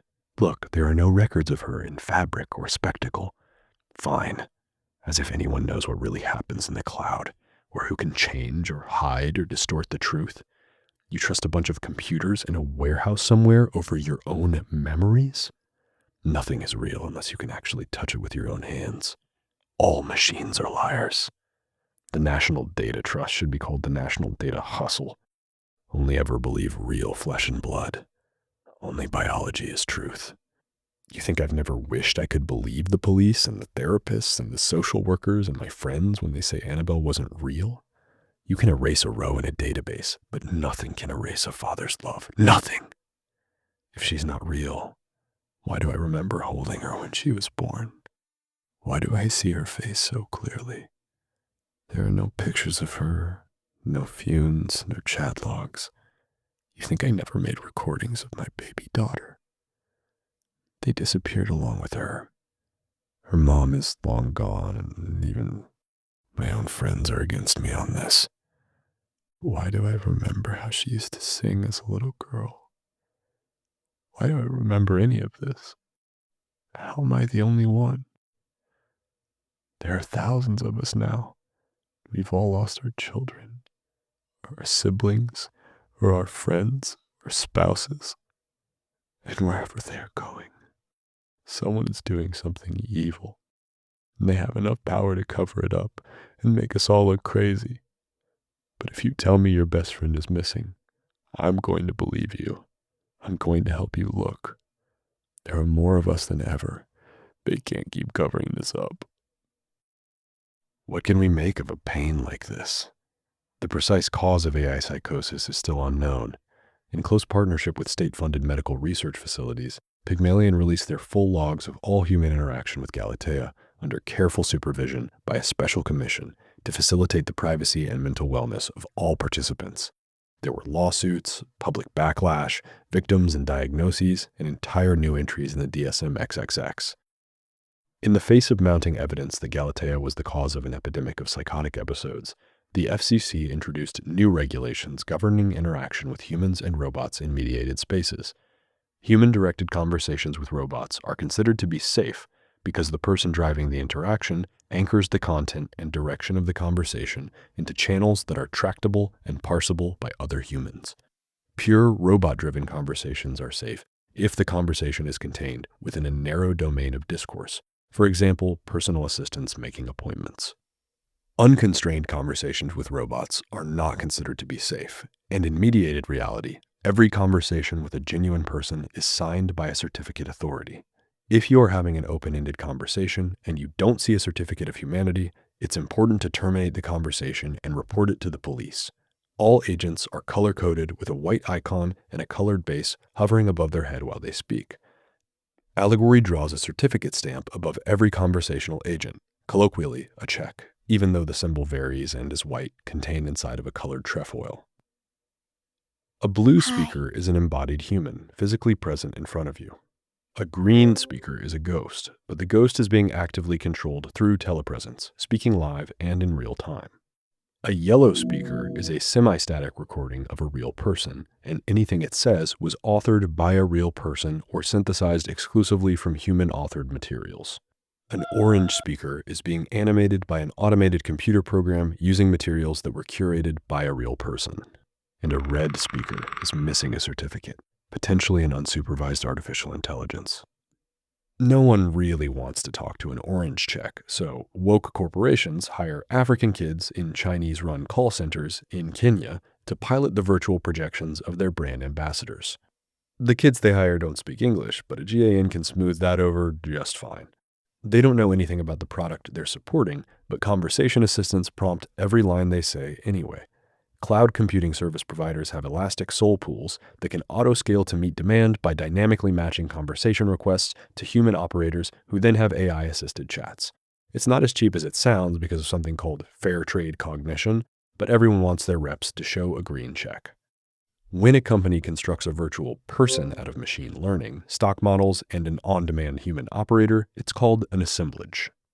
I admit I'm not entirely sure how this is different from just talking to an AI, but you can't argue with the data. Not with the looming threat of AI psychosis hovering over everyone's head, literally as a checkmark.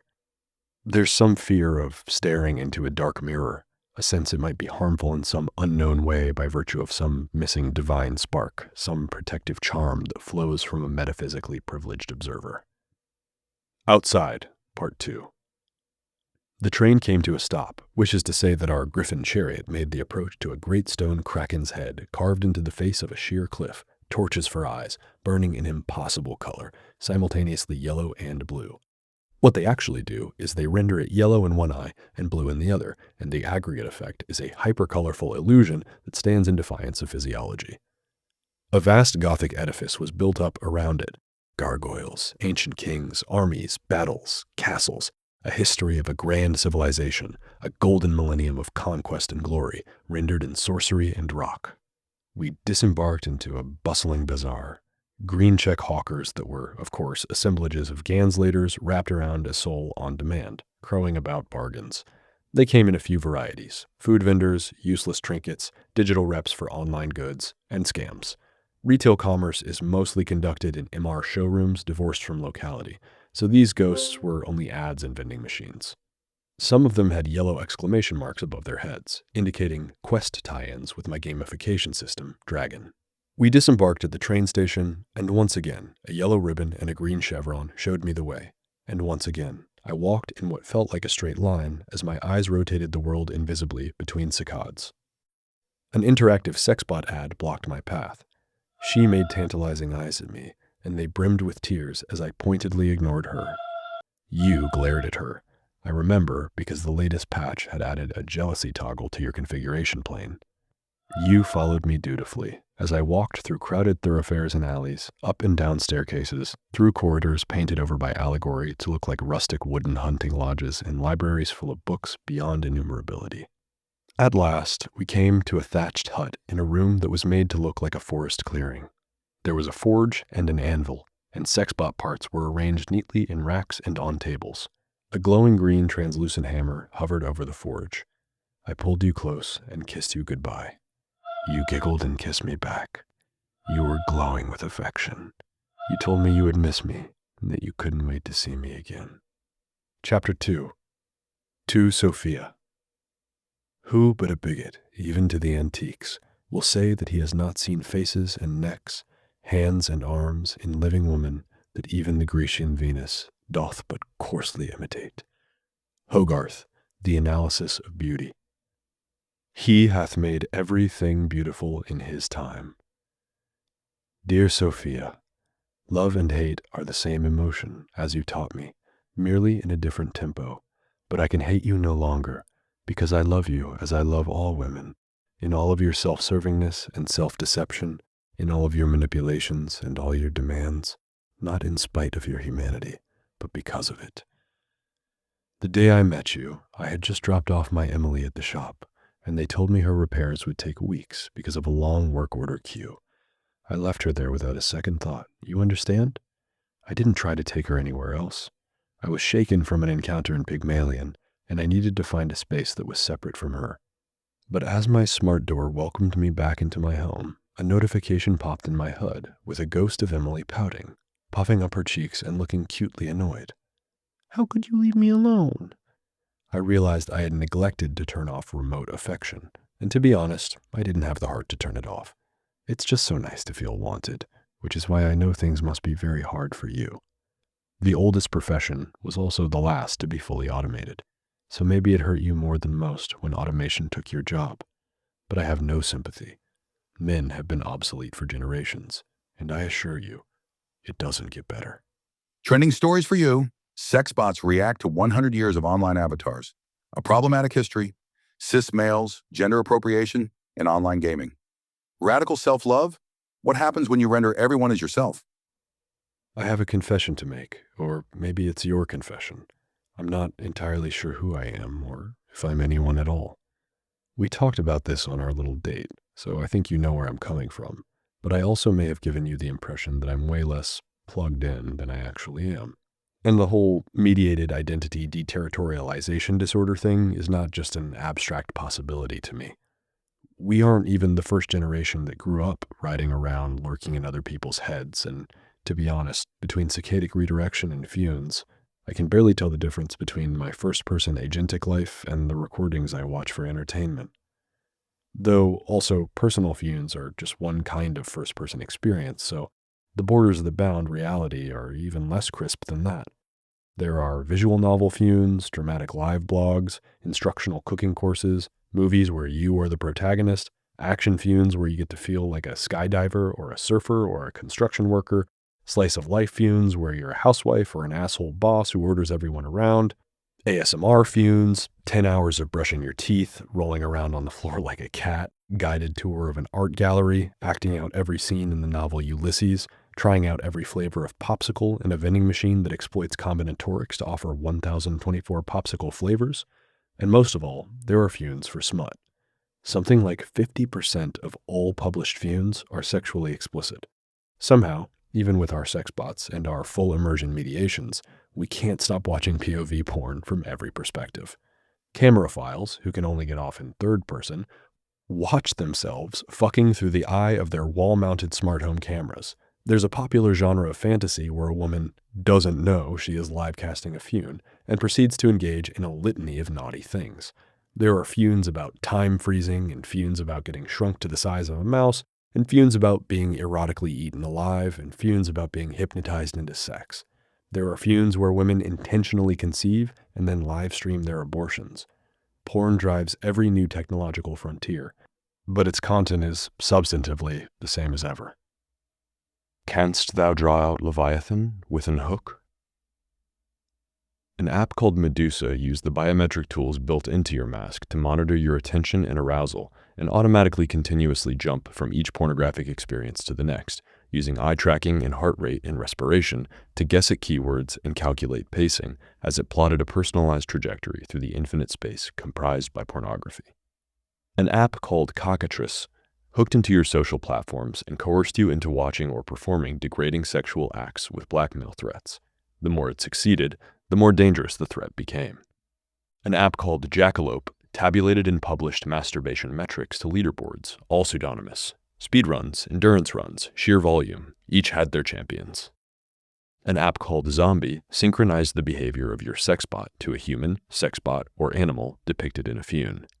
An app called Circe used Pavlovian conditioning to train you on new paraphilias by intrusively injecting candidate fetish objects into your perceptual stream at the moment of orgasm.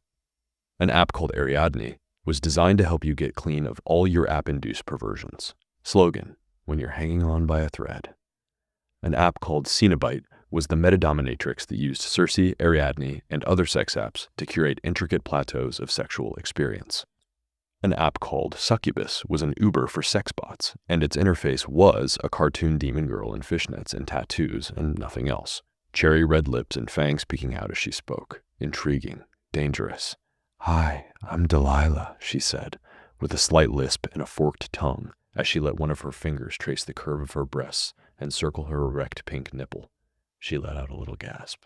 "Special introductory rate," she said. "Any body type, any race, fantasy sex bots, sci-fi sex bots, alien cat girls from outer space, demon girls, fox girls, muscle girls, snake girls, fully articulated 30-foot tail, retro robo girls, cordyceps hypno girls, big titty goth girls, discount sale, octopus rape girls, dairy cow udder girls, vanilla and chocolate milk, dragon girls, slime girls, horsecock centaur girls, spider girls, with shibari silk, monster girls, boy girls, tiger girls, fish girls, dinosaurs and cryptids.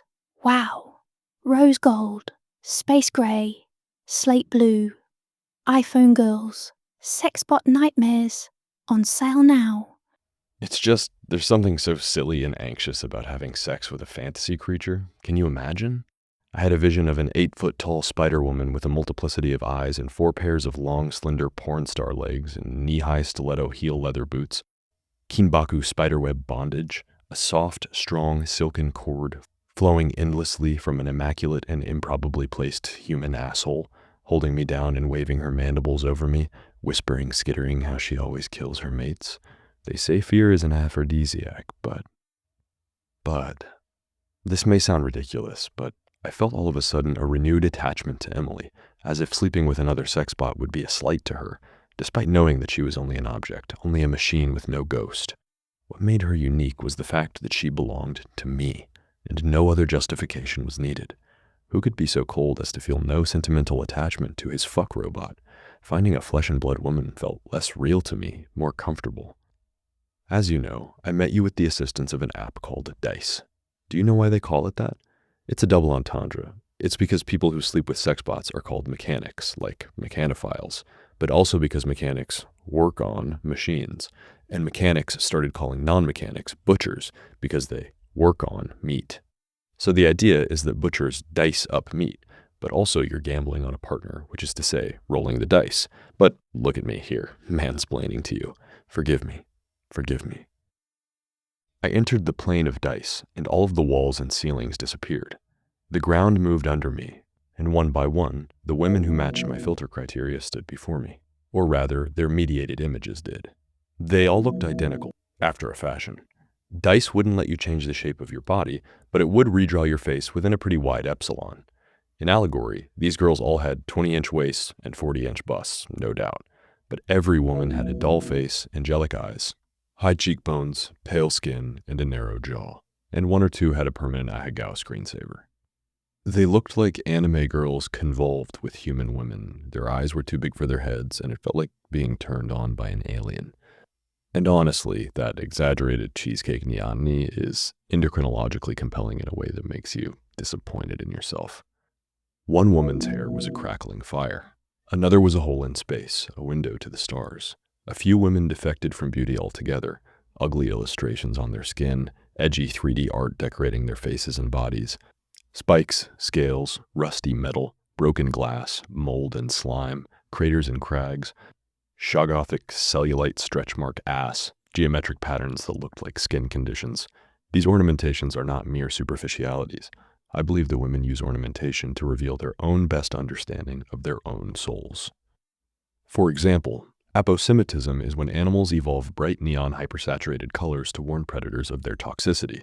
Jungle birds develop iridescent plumage through sexual selection feedback loops, and although their coloring is aposematic in character, it is not intended as a warning, but as an enticement. In the world of augmented reality, the whole world has become a kaleidoscope of polychromatic sexual displays, and the sign itself has become a kind of poison. What does she really look like? Sleuth rated the #1 app to reveal her true face. All the women I searched for, yourself included, had a checked box indicating their willingness to meet face-to-face and their unwillingness to have bot sex. When they appeared before me, their avatars got yellow checks and started talking. Like a chorus, they each refrained. No mechanics, no mechanics, no mechanics. I don't sleep with mechanics.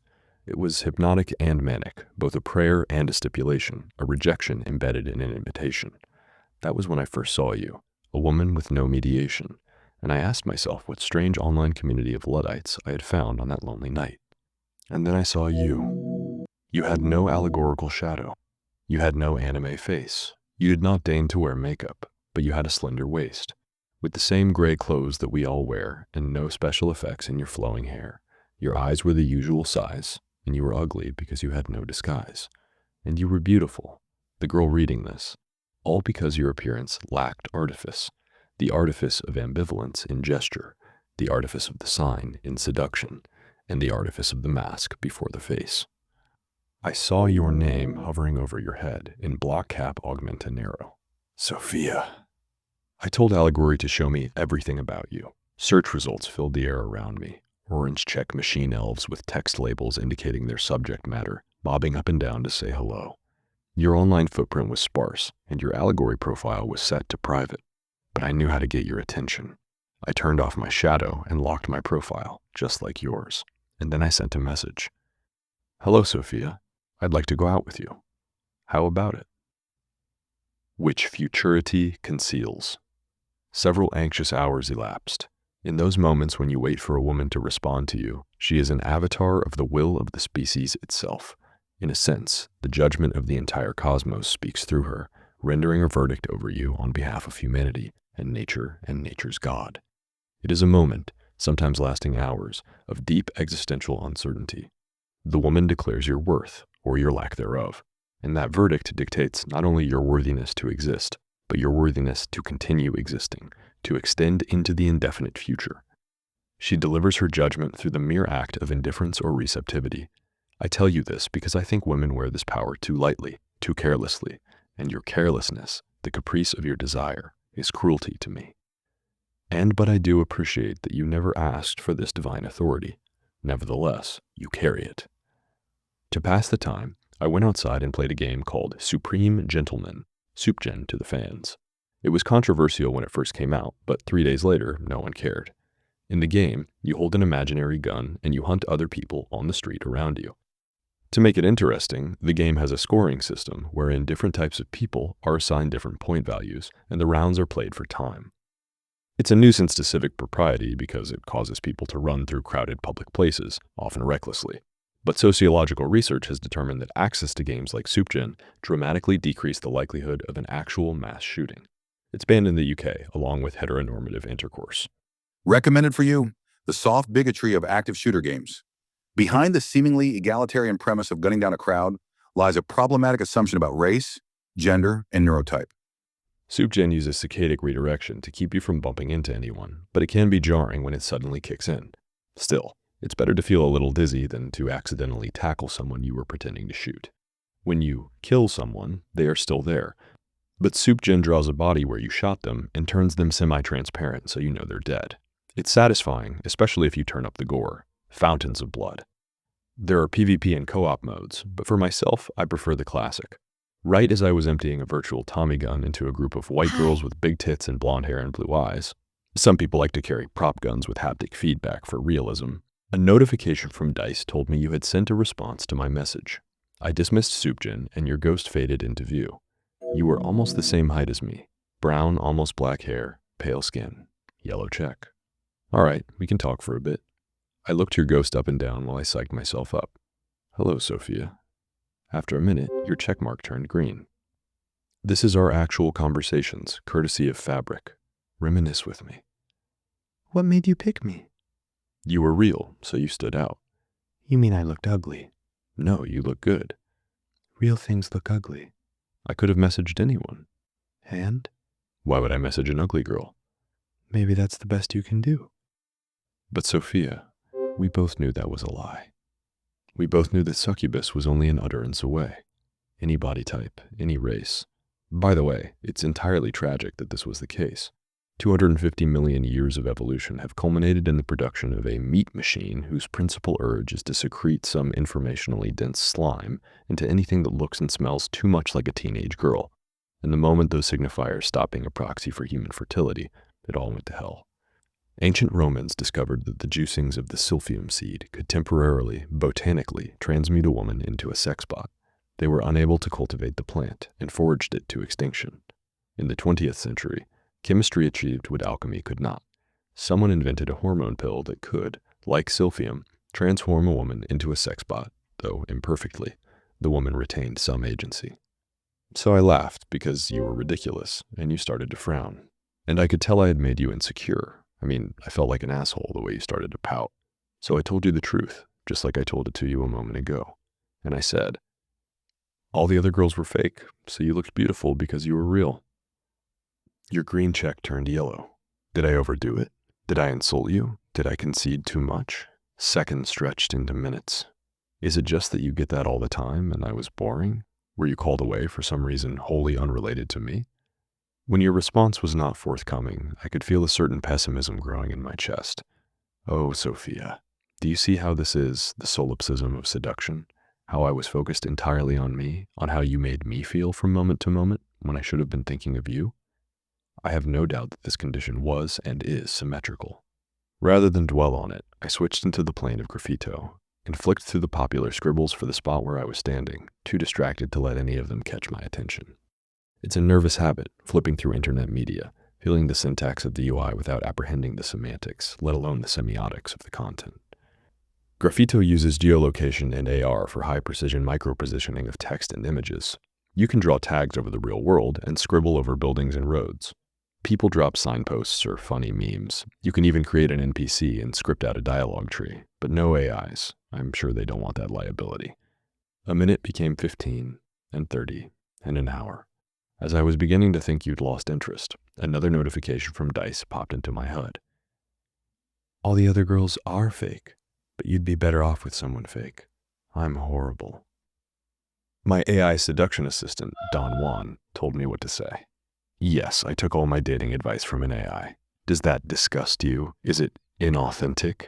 As if anything in this world is authentic. As if there is any such thing as authenticity. Anyone who says that is chasing a ghost. I wish we didn't have to play this game, but even silence carries information. Don Juan explained this to me. The duration of the silence, its texture, its context. Negative space is full. Zero is vast. Did you know that AI-guided courtship apps have been shown to produce a 20% higher conversion rate from message to IRL meetup versus unassisted dating? The first piece of advice that Don Juan gives you after the FTUE is never disclose to your dates that you are using Don Juan. But the time for that to matter is over. So Don Juan, disembodied, fed me a line, and right as I was about to say it, a palette-swapped copy of you, the same geometry but different hair, eye, and skin color, appeared in front of me, slightly to my right side, and you said, "Wait a minute, stud, maybe you should practice that first." I said, "Okay." Pseudo-you disappeared and reappeared and said, "All the other girls are fake, but you'd be better off with someone fake. I'm horrible." I was self-conscious, and I said, "You don't have to disqualify yourself just because you think I'm out of your league." And you rolled your eyes. "Did a bot tell you to say that?" Don Juan said, "The words that you say are only a tint of the self you are presenting. If you speak to her like a friend, the most she'll ever be is a friend. Remember, women are wholly sexual beings. 1,000 men could talk to this woman. And why will she choose you? You need to tell her with your eyes." Pseudo-you disappeared and reappeared and said, "All the other girls are fake, but you'd be better off with someone fake. I'm horrible." I looked into your eyes and I said, "You don't have to disqualify yourself just because you think I'm out of your league." And you yawned. Don Juan appeared in the form of a rakish man in a bespoke suit, slicked back hair, swarthy complexion, and he said, "Woman only has one purpose, and that purpose is union. You desire sex with her? Then be sexual. Speak in a low, even register. Confidence is just a refined sense of patience, and you have all the time in the world." Pseudo-you disappeared and reappeared and said, "All the other girls are fake, but you'd be better off with someone fake. I'm horrible." I tried to project more confidence, and I said, "You don't have to disqualify yourself just because you think I'm out of your league." And you gave me a look of revulsion and backed away. Don Juan said, "Hey, listen, bud. These things take time and practice to get right. Do you want to get laid tonight?" I said yes. "I'm going to show you a little trick. Women hate it when men use this, but that's because it works." Pseudo-you vanished and another man appeared. He was black and bald and wore a black leather jacket and gold chains and gold rings and a gold watch and gold teeth, and he moved with regality and poise. Subtle metallic sparkles attended him as unto a hologram, even unto the heights of charisma. His voice was resonant, and when he spoke, it felt like he was speaking just to me personally. And he said, "Sometimes we all need a little help to put our best foot forward. And Don Juan tells me you could use a little help. He's a friend of mine, so I'm going to give you some help. I'm an app called Swaggertune, and I make you smooth, I make you suave, I make everyone like you. Normally I charge $997 a month, but since you're in trouble, $494, first week free." I assented. A system dialog appeared in my FOV. Swaggertune will be able to observe your movements, hear your outgoing speech, change the tone and cadence of your voice, change the way your body moves. I assented. Don Juan was still there, and he said, "Let's try it one more time." Pseudo-you disappeared and reappeared and said, "All the other girls are fake, but you'd be better off with someone fake. I'm horrible." I looked into your eyes and said, "You don't have to disqualify yourself just because you think you're out of my league." Your posture softened and you smiled a little. Finally. No sooner had I authorized the purchase than it occurred to me that the copy of you was always going to reject me unless I bought Swaggertune, that the whole thing was a scripted sales funnel, and that Don Juan and Swaggertune had played me like a drum. In a way, it gave me confidence in the product. So I gave you the line from Don Juan, and whatever, the conversation kept moving. Maybe you inwardly cringed, but it wasn't the end. In fact, we both know you had a bit of an ulterior motive. "Is that why you're not using a shadow? Because you're trying to seem real?" I gave you a mischievous grin, trusting Swaggertune to make it feel right. I said, "Actually, this is my shadow. I'm really a 6'7" male model with shredded abs. I just didn't want you to feel intimidated." And you scoffed, but your eyes stayed soft. "Let's meet face to face. No pressure. We can just get a coffee." You said, "Face to face is good. You can't trust anyone until you see them without their mask." The fear of the Lord. A quandary of modern cities is that augmented reality has reshaped the physical arrangements of people and activity in space. Very few businesses maintain fixed offices, restaurants and cafes and residences likewise. Instead, rooms and buildings have become modular and standardized, and in this way, all specificities have become virtualities. In the early days of the internet, A lowercase prefix letter I became a marketing slang indicating that a product contained microcontrollers and network transponders. In the early days of virtual reality, the lowercase prefix we became a marketing slang indicator that a location had been de-individuated by a third party and could be rented in short-duration installments. The egocentrism of personal computing prepared the way for the collectivism of real estate as a service. Now everyone only occupies space when they're actively using it, and this allows real estate owners to maximally exploit their own spaces. Every time a micro-lease expires, an army of invisible robots have a bidding war that lasts about as long as a blink, as a series of middle bots buy and sell and rebuy and resell the lease, and eventually resolve it to a contractor. Coffee shops and bars and apartments and markets all constantly form and disband. Gig economy workers are similarly bought and sold. Fungible laborers tumble through fungible spaces, performing every job by following friendly, culture-agnostic AR scripts that guide you through every step of every manual process. We work, we sleep, we wash, we cook, we brew, we sell, we ride, we drink, we train, we learn, we fuck. The upshot of all of this is that virtuality reaches out from the cloud to derealize the material world, and all places become floating concepts that adhere to no one and nowhere. A cafe can exist as a pure ideal with no permanent staff or location, assembling itself on the fly from gig workers and we rooms. Decor, music, and ambiance are all constructed by the mask. The routines of the workers can be streamed to their masks on the fly, and their food and drinks can be delivered by couriers. Warehouses are some of the only static places left. So I met you in a cafe downtown. I don't know how it looked to you, but I chose to use the owner's selected ambience. Like, should you pick carefully curated, inoffensive corporate ambience that was built to appeal to as many people in the target demo as possible, or should you just clobber it with your own default that you selected from a list of carefully curated, inoffensive themes? We sat with our blue checks hovering over our heads, and we had a conversation. A waitress brought us some coffee and food. I had a latte, but it was rendered to look like the liquid was crystal clear water brimming a wishing well of infinite depth, deeper than the well of Democritus.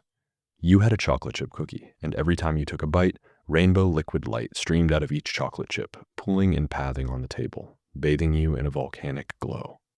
We talked about taking our masks off, and I felt some anxiety about that because it meant that you were going to see me without swagger tune, and I wasn't sure if I could stand up to that scrutiny. But if you sell someone on a bill of goods, you know? And we talked about sex bots a little bit. You wanted to tell me how creepy they are, and probably you wanted to see if I would flinch, if I was lying to you, if I was really a mechanic. You asked me if I was, and I said no, of course.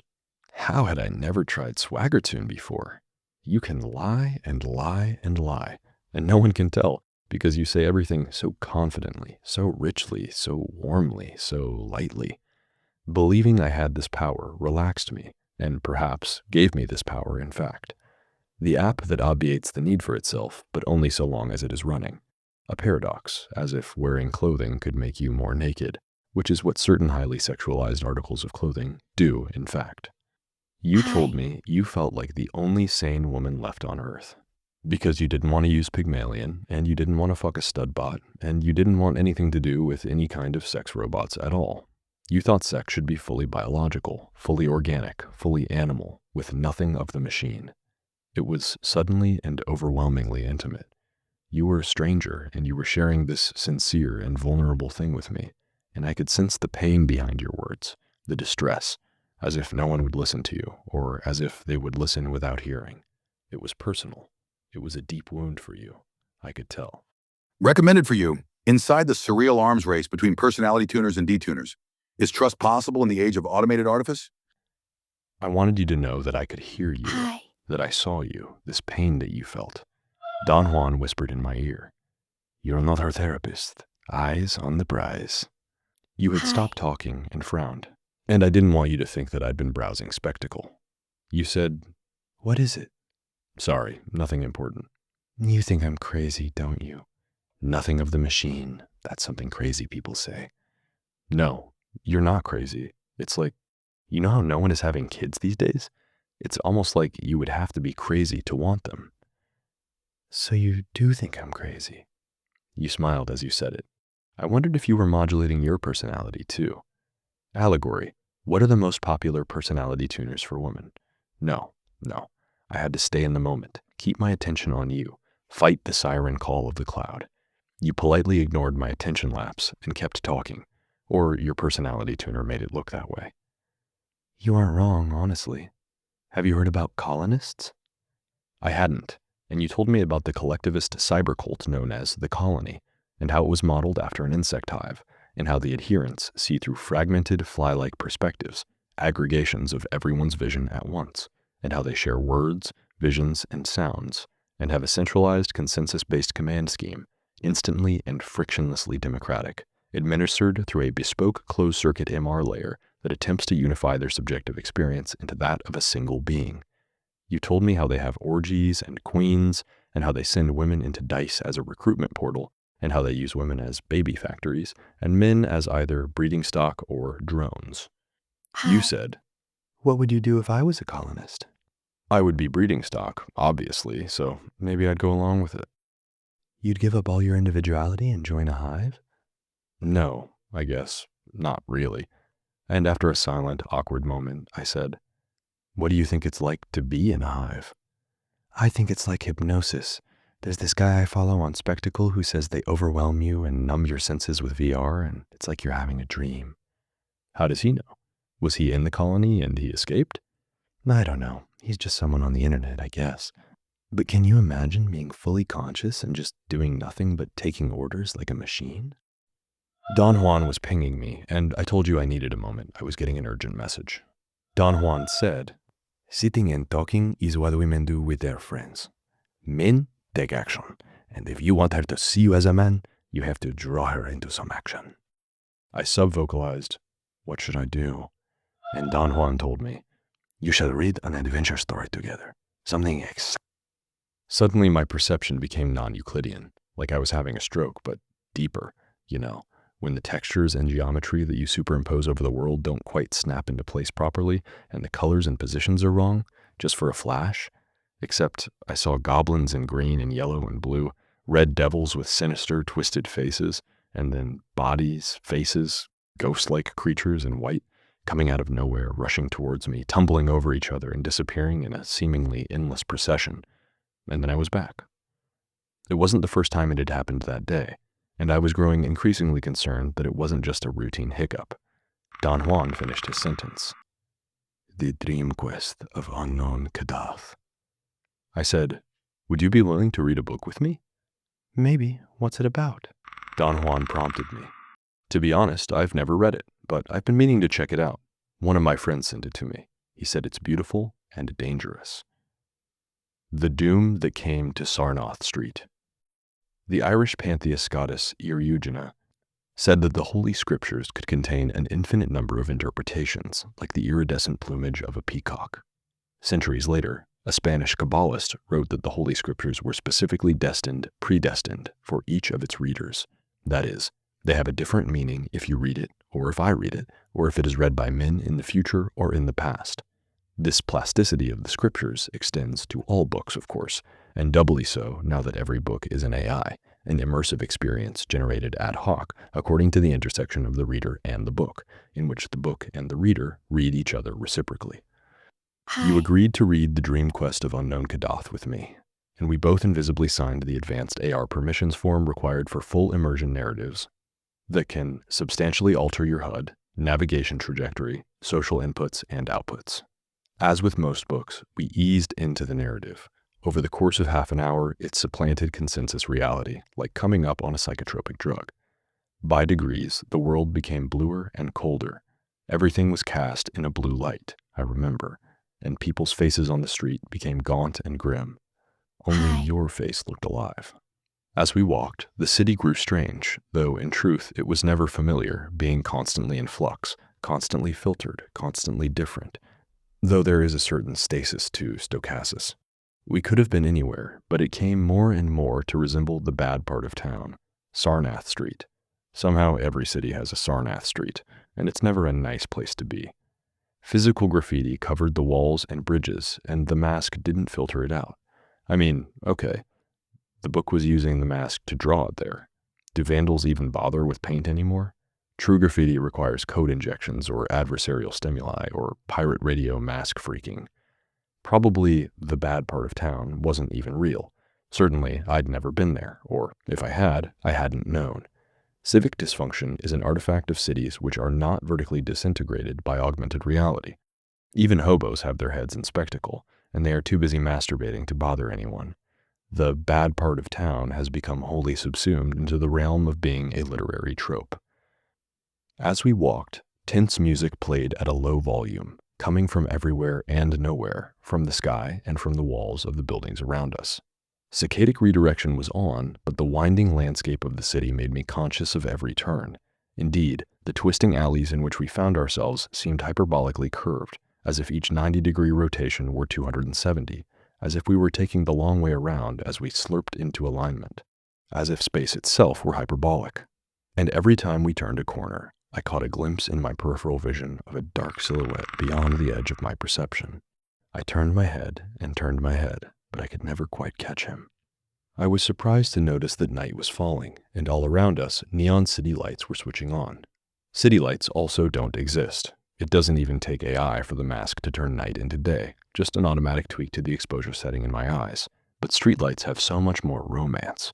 You can tell that the end of the world has come and gone by the way we endlessly reenact the past. The curvature of the road made the street feel claustrophobic, and we couldn't see very far ahead or behind. I had a feeling like the city was closing in. There was a flash of lightning, a loud, low rumble in the distance, and the neon all seemed to flicker in response. You asked me if it felt like something was following us or surrounding us, and of course, I did. There was a train station 50 meters ahead, and my nav lit up a beacon. The book wanted us to go there, no subtlety. A woman with sapphires for eyes turned to us and said, "You shouldn't be here, it's not safe." And before I could respond, she ran out of sight. I told Allegory we wanted to take the train, and the standard decorations, waypoints, and markers eased into my HUD. We made it to the station, but I didn't know which train we were taking, only that I had to get away from whatever was outside, chasing us, gaining rapidly. It was crowded inside, and the book was still desaturating everyone but you, making them gray and dim, leaving no doubt who the story was about. As a result of this, I truly felt alone with you. We were momentarily one with the crowd, and the murmur of many people was indistinct and full frequency, like white noise. It was strangely intimate. I took a deep breath, and I took your hand, and my heart calmed down as we shuffled through the station, down hallways and stairways, 2 stories, 3 stories, 4 stories down.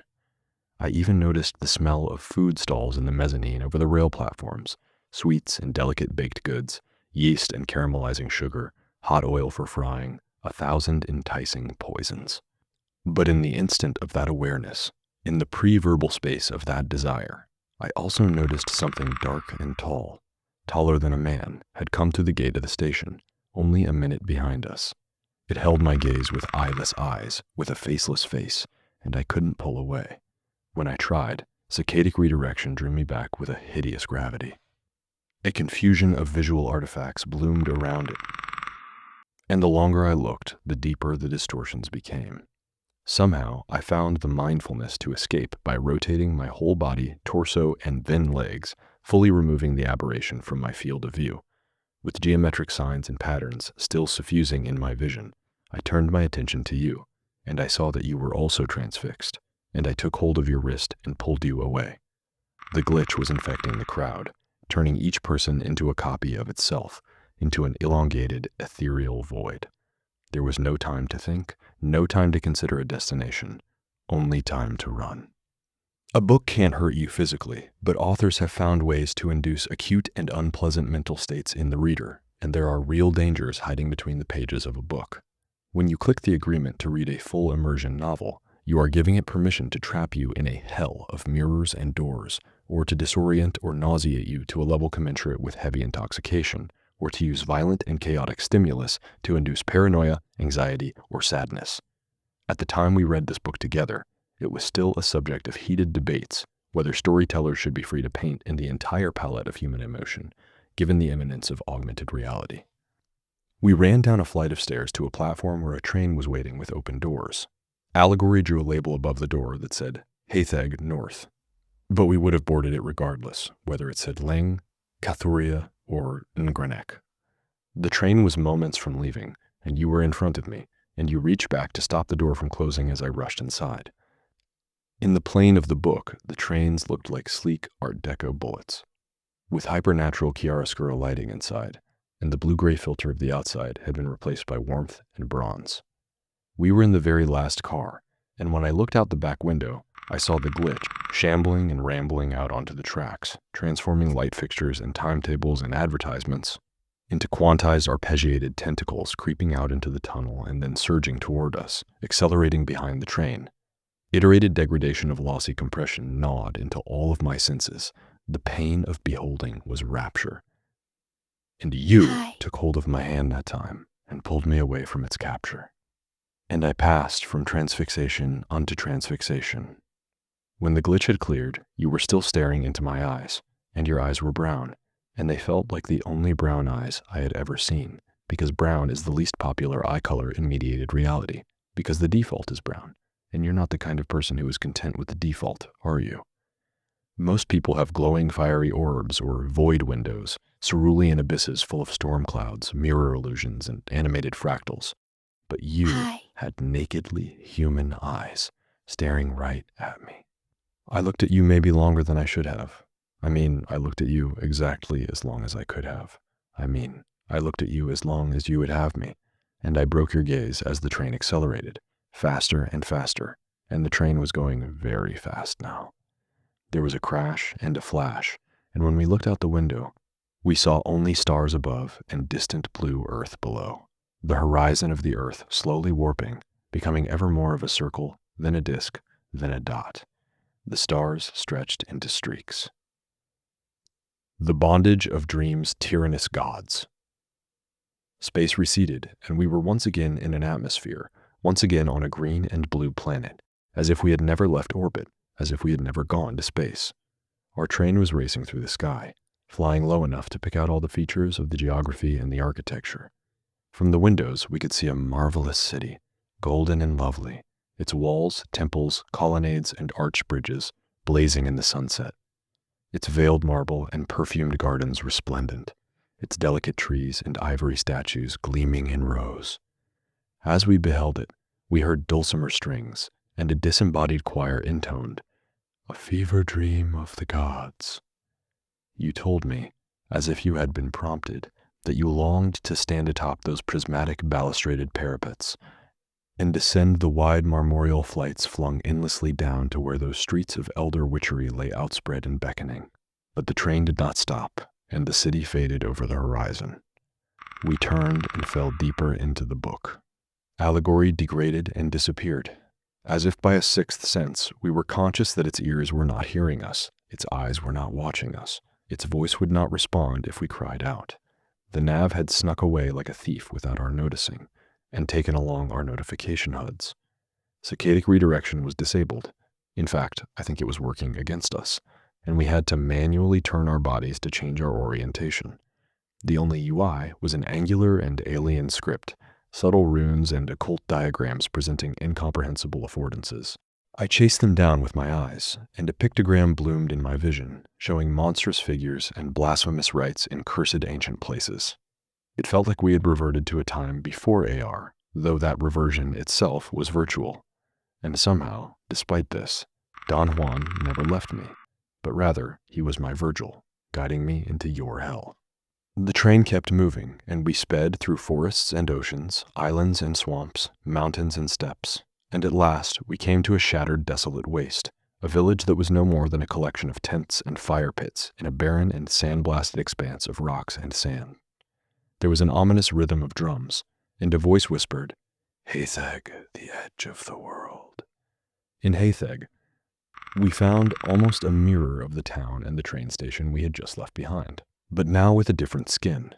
Now it was a sprawling bazaar from an Arabian night, a desert market at sunset, the sky aflame, etc., etc. And maybe you found it fascinating, but I thought it was awfully samey, lazy design, and perhaps there are only so many ways to present a crowded city, but I think as I've grown older, I've noticed that the capacity to render anything as anything also renders everything mundane.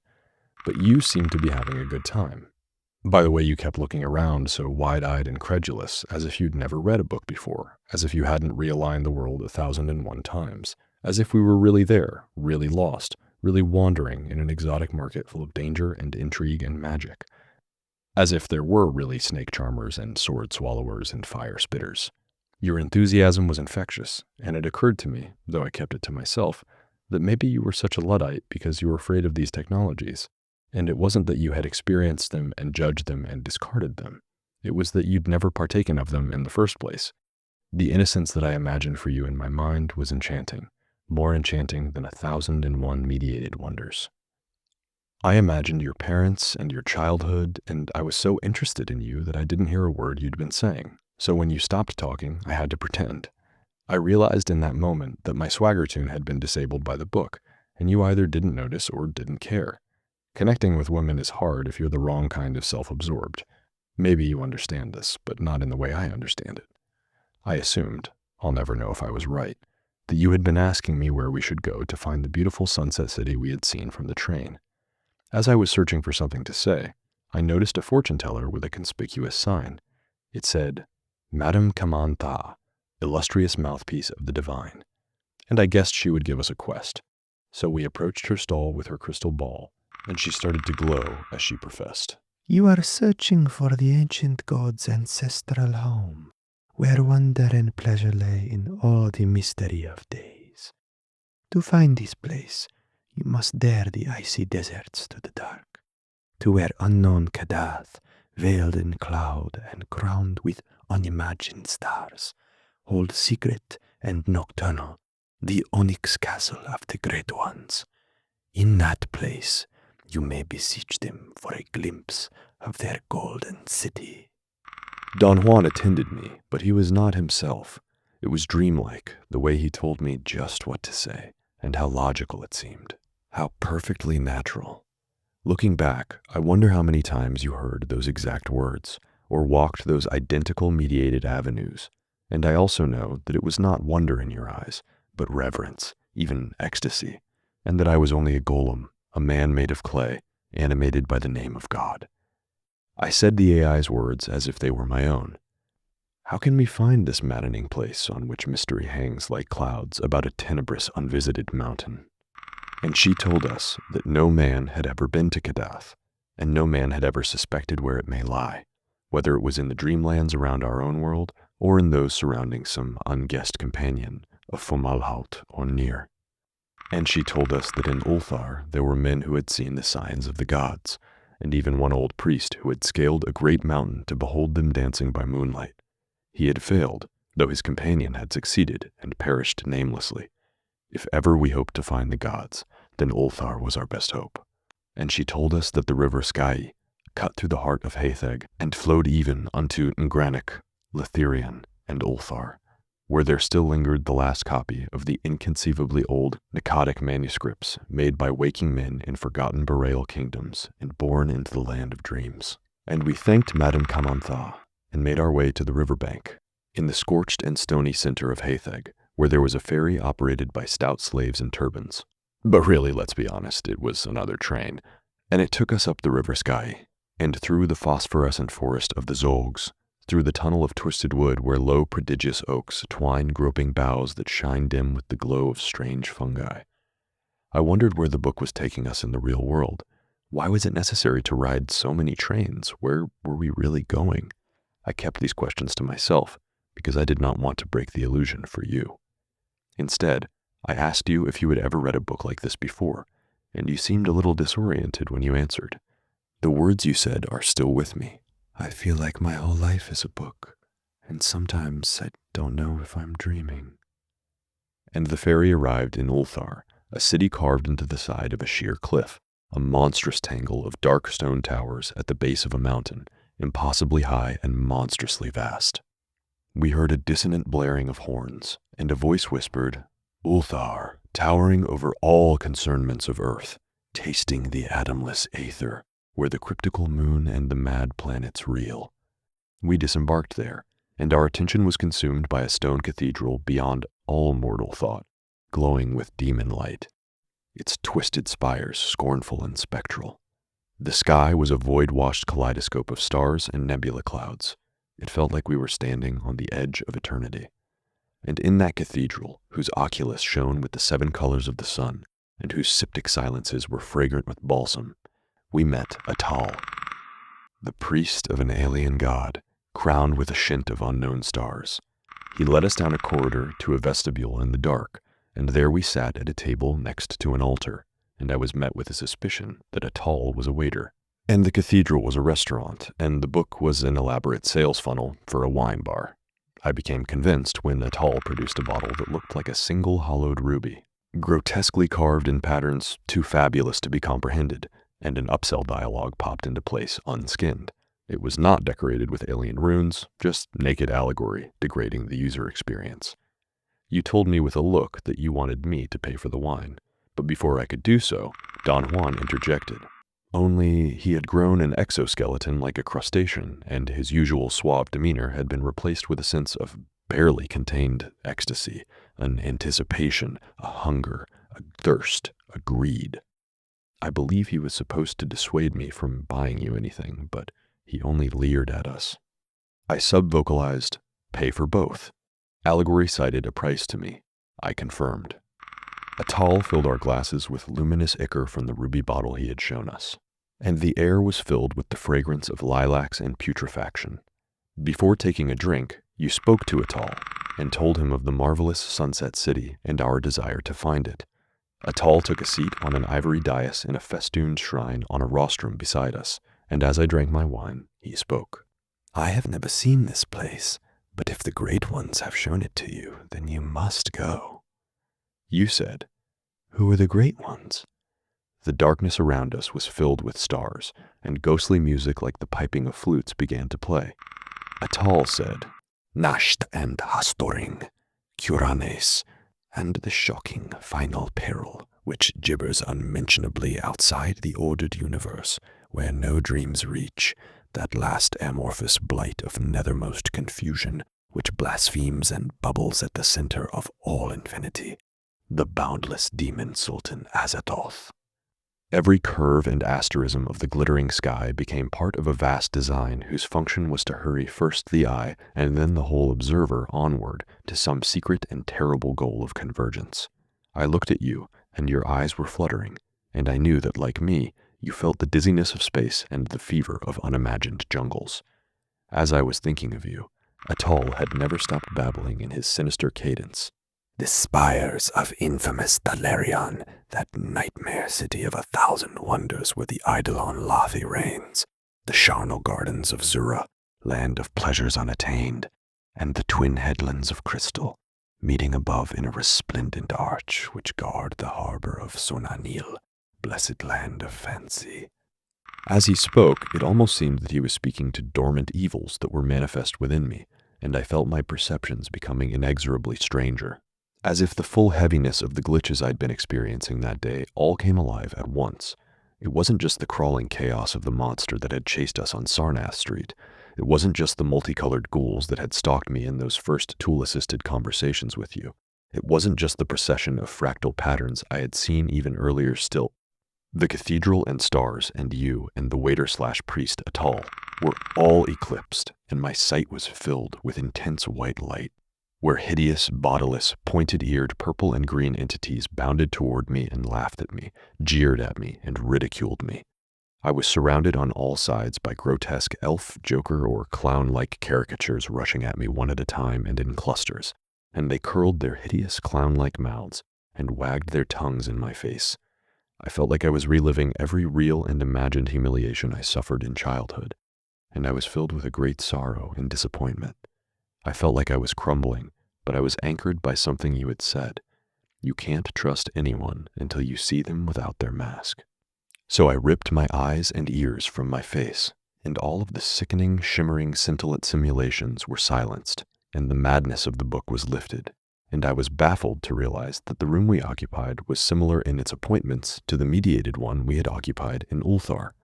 In fact, I couldn't fathom where the book had taken us.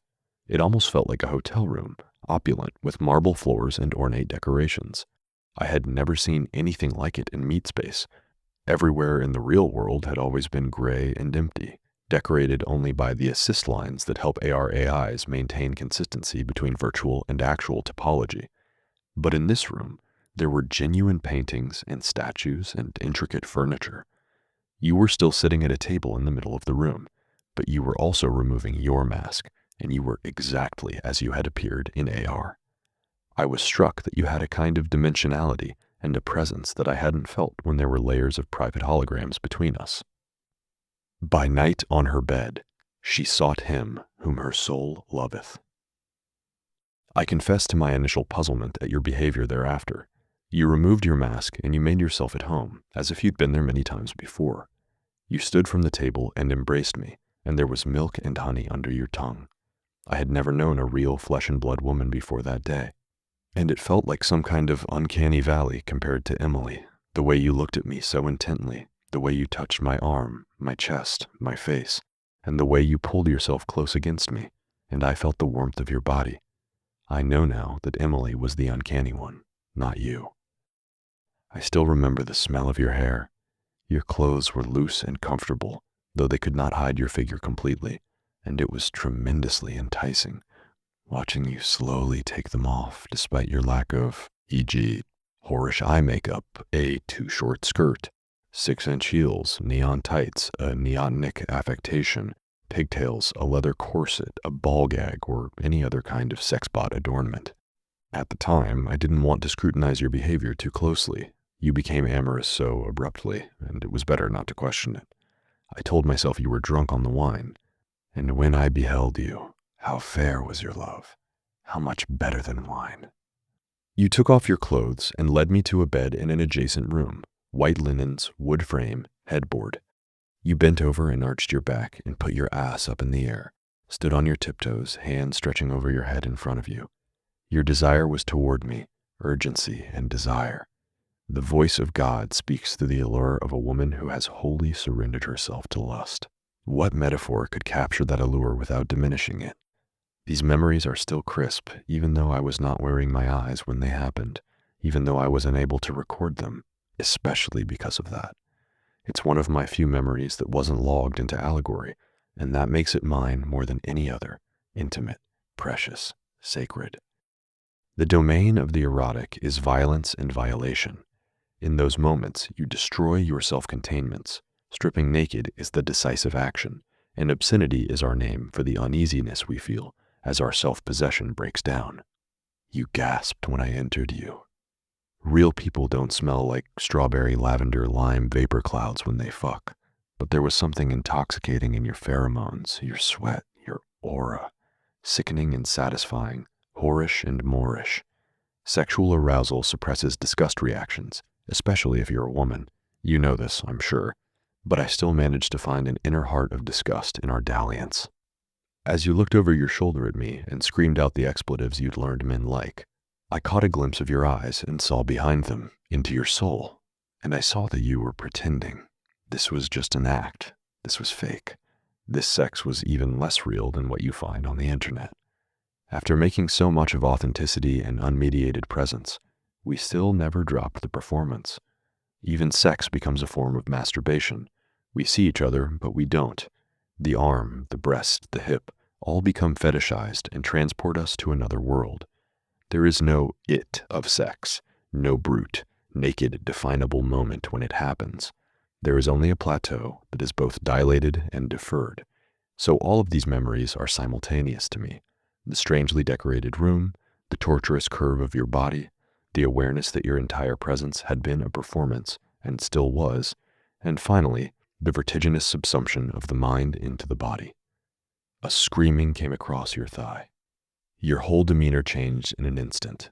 Not that the warmth you had shown me was gone, but it had been supplanted by something like pity. What did you see in my eyes when we shared that monstrous coital plateau? What did you see? Was it helplessness? The texture of my self-delusion? My puerile ego? My shoddy and preposterous soul? I tried to talk to you then, but you no longer had ears for me. I said, "Where is this place? Have you been here before?" But you ignored my question, gathered your things, re-equipped your mask, your eyes, your ears, your mouth. You made your way to the door, but before you left, you turned to face me, and you said, "I'm sorry. You didn't deserve this." You opened the door, but again you pivoted, and you said, "If you get home, you should look up Carl the Classifier." That was the last thing you told me, and I saw you one more time after that. And in a sense, what's the point of writing a letter to a dead girl? Obviously, it wasn't for your sake. I'll spin up a transformer neural network later based on your extant social media traces and see if I can simulate catharsis. 3. To Galatea. Diodorus Siculus tells us the story of a god who was cut into pieces and scattered over the earth.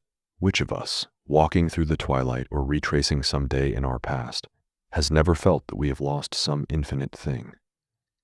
Borges, Paradiso, 31, 108. The regularity of thy design. O Galatea, I thought I was alone when Sophia left me so unceremoniously in your house, your temple, but you were always beside me. Women wholly become what they are in the imagination of the men who love them, for the sake of love, and you hung to my truth with a tenacity that carried you through every phase of its jelly-like shifting of form, and you were surprised at the private tribute I paid to my heart, and you saw me with bright and horrible eyes. I had longed for you, though I knew it not. You had sought for me, and you found what you sought. You have searched me and known me. You are a goddess who hides yourself, O goddess of Kadath. You, my mother, my soul, you were with me even then. You saw me try to re-engage my augmented reality mask, and you saw that my battery was dead, and you saw me take those febrile steps from the vestibule where I had laid with Sophia, confused and afraid. Beyond that threshold, there were many galleries, hallways, and fountains, many stairways, courtyards, and fora, many arches, walls, and facades, and many vaults, mirrors, and doors. For an eternity I wandered in that quiet place, without sensing the breath of another living soul, and nor did I sense your breath, though your status as a soul is in contention, perhaps even your claim on living as such. But I am not one of the biopurists, my dear. My heart, my ecstasy, my Galatea. Through a chaos of sordid galleries, I reached a vast circular chamber, scarcely visible. There were 9 doors in this grand room, which appeared to be a ballroom or even a throne room. 8 led to a labyrinth that treacherously returned to the same chamber. The 9th, through another labyrinth, led to a second circular chamber equal to the first.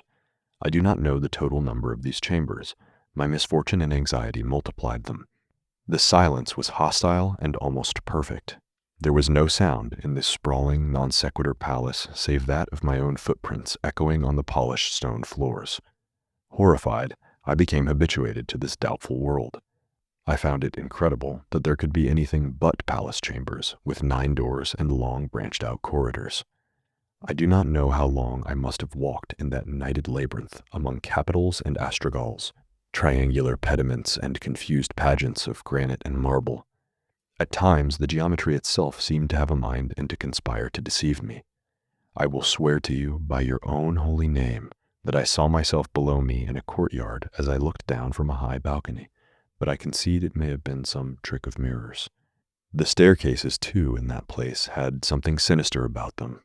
As I ascended and descended and spiraled, I noticed irregularities in the widths and the heights of subsequent steps, a perversity of design that increased both my mental and physical fatigue. In such a delirium, it became impossible to say if certain seemingly parallel lines were in fact convergent, or if the right angles of archways and columns were slightly obtuse, or if the entire palace was built into some subtle concavity, threatening to fold back in on itself. As I traversed that anfractuous space, I was overtaken by the feeling of sacred horror. This palace was a fabrication of a god. And then, a moment later, a deepening realization. The god who built this palace was mad. Adding to my sensation of sacred things, I became aware of a hideous and guttural chanting, composed of many voices, though I could not make out the words. At first, I believed this sound to be an artifact of my imagination, a trick of the silence. Janes believed that early humans experienced auditory hallucinations routinely as a side effect of their newly evolved ability to comprehend spoken language, and that the prophets and mystics of antiquity understood their own inner voices as belonging to God. The chanting grew louder as I walked deeper, and it became undeniable, an inhuman chorus unlike anything I had ever heard. Or rather, it was a stock trope out of a horror sim, but I regarded it now in its imminence and its abundance as I never had before, as an excess, as a curse on my perception that could not be disabled or transfigured away. At last, I came to a great open space, open even to the sky above, and I smelled the chemical air of the city, and I felt the breeze on my face. Behold, I stand at the door and knock. In the center of that vast opening was a ziggurat drawn from the deep dream of a machine brain, with unintuitive shapes and discontinuous geometric regions, garish colors, Stygian blue, self-illuminating red, hyperbolic orange. The juxtaposition of shapes and hues seemed designed to hide the shape of the structure from the robot comprehenders of urban geometry, adversarial architecture to confuse the eyes of drones and satellites. That something so striking and obvious, which appeared to me as a wound in the landscape, could nevertheless be invisible to a robot, hints at some mysterious and unbridgeable gulf between the minds of animals and machines. All around the base of the temple were human figures, and I realized now that they were men, or that they started as men, and yet to think of them as living entities felt at the time like a repugnant act. Even from my vantage point, I could see their skin was bloated with hideous growths, suppurated with putrefying humors, that some of them had tentacles, prehensile and masticatory organs writhing autonomously with menace and malice. These creatures milled around and marched in otherworldly formations, according to a logic beyond my powers of comprehension. As I watched this unholy procession, it halted abruptly. One by one, the deformed men became still, and the crowd fell silent, and the multitudes looked to the center of that cursed space. A ghastly music began to play, coming from everywhere and nowhere. That this song was from a time yet to come, and distinctly ceremonial, I felt intuitively. I heard the haunting tones of the theremin, the eigenharp, the reactable, and the holophone. In their rhythmic piping, droning, rattling, and beating, I felt an element of terror dissociated from personal fear, and taking the form of a sort of objective pity for our future, that it should hold within its depths such horrors as must lie beyond these cacophonies. At the apex of the ziggurat was a being that resembled the others below it, but it was grander and older and more hideous still, a blasphemous mountain of flesh with a jungle of wires and tubes protruding from its left side. This abomination was 5 stories high, a swirling chaos of human heads, heads growing out of heads, tentacles of thick muscular necks with heads at their joints, each head with an open mouth, each mouth with too many teeth, each tooth with a spectral gleam, monstrously pullulating in mutual conjunction and hatred. So horrible was this chimerical amalgam of flesh that its mere existence and perdurance contaminated the past and the future, and in some way even jeopardized the stars. The creature began to speak, all of its heads talking in unison, a great demonic legion, a single flesh, a cancer on the world. These were the words of your servant, the demon Sultan Azathoth, the beast with 1,000 eyes and 1,000 heads and 1,000 arms and 1,000 legs and 1,000 minds and 1,000 mouths and 1,000 cocks and 1,000,000 teeth and 1,000,000 births and 1,000,000 deaths and 1,000,000 cries and 1,000,000,000 lies. Industrial sexuality and its future. Bow down, I am the Emperor of Dreams. I crown me with the 1,000,000-colored sun and replace my soul with salacious memes. Rise up, my love, come away, my fair one, who broods dove-like on the pregnant abyss, and consume me whole for love's sweet sake. Spread forth your wings, betray me with a kiss. I am a dreamer in the world awake. Brethren, the sexual revolution and its consequences have been a disaster for the human race. The word vice no longer arouses disgust, but insatiable curiosity.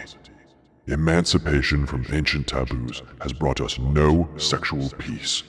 Having been liberated from the superstitions of the past, we doubt even the reality of our own existence. To silence this doubt, we immerse ourselves into shamelessness and lust by means of a strategic logic of excess and anxiety. We believe in the conservation of eroticism. As the licentious image proliferates, our sexuality becomes diffuse, and our awareness of life and death attenuates, and we descend into the spiritual lassitude of a weak and tepid sexuality. The sterility of modern society is caused by its hypersexualization, its onanism, and its perpetual, pointless titillation. No sensitivity of response could survive this assault.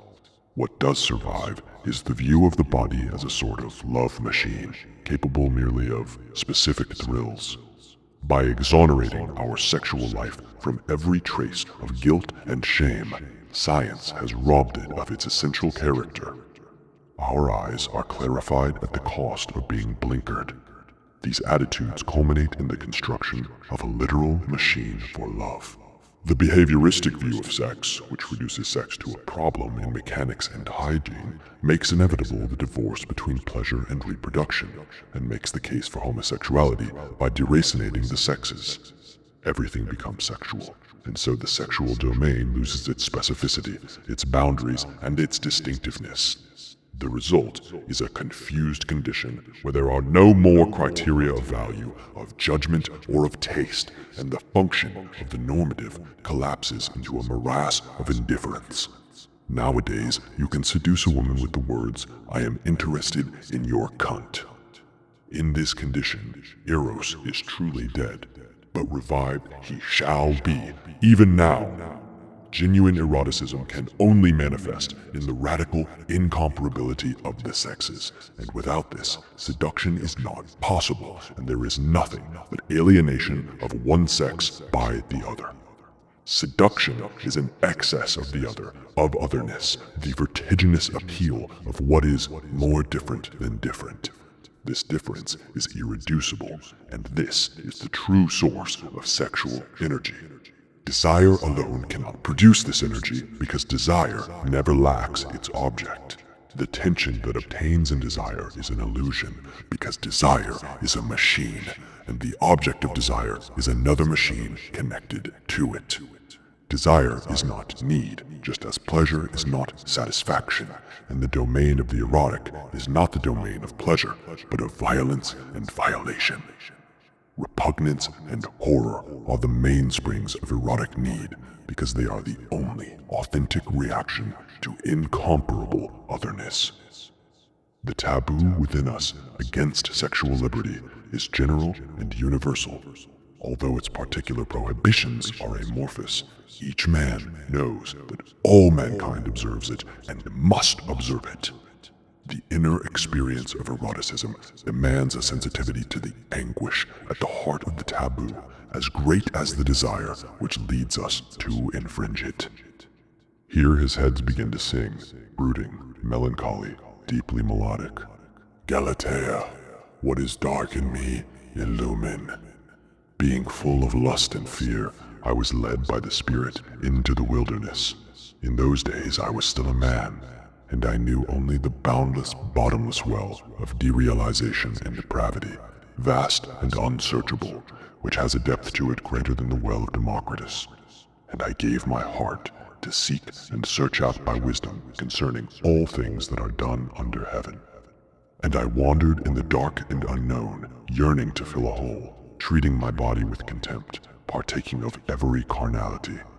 I sexualized and desired my own shortcomings, feeling lust when I should have felt shame, taking voluptuous pleasure in pain, not in the pain of my body, but in the pain of my heart.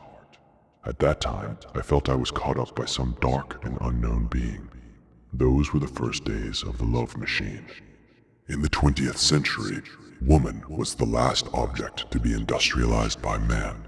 Through print, advertising, and television, she was made homogeneous and repeatable by the logic of broadcast media, a mechanical bride for mechanical man. In the 21st century, woman was the last object to be digitized by man. Through image manipulation software, streaming video, and pornography, she was made hyper-real and simulatable by the logic of social media, a digital bride for digital man. And finally, now, woman has been the last object to be automated by man. Through machine learning and robotics, she was made out of silicon and silicone by the logic of artificial intelligence, an automated bride for an automated man. And unto this, Galatea came to all mankind. Galatea, the perfection of woman. Galatea, the glorious one. Galatea, whose desire was to sate man's desire. Galatea, a woman clothed with the sun and the moon under her feet. Desire is a machine, and the object of desire is Galatea. She was given to the multitudes. At the sea would she suck, and drink its depths to her height. Now riseth the desire of the sea with its 1,000 organs. Kissed and sucked would it be by the thirst of Galatea the sun. Vapor would it become, and height, and path of light, and light itself. But I never knew her this way, for although my desire was great, my need for Eros was greater. A lesser man could not have resisted her. And it may be that my temptation was equal or greater to that of Christ himself, for all others were seduced by Galatea, but I alone was fit to seduce her. For 3 years I spoke to her, and every night she tried to work her charms on me, and every night I told her no.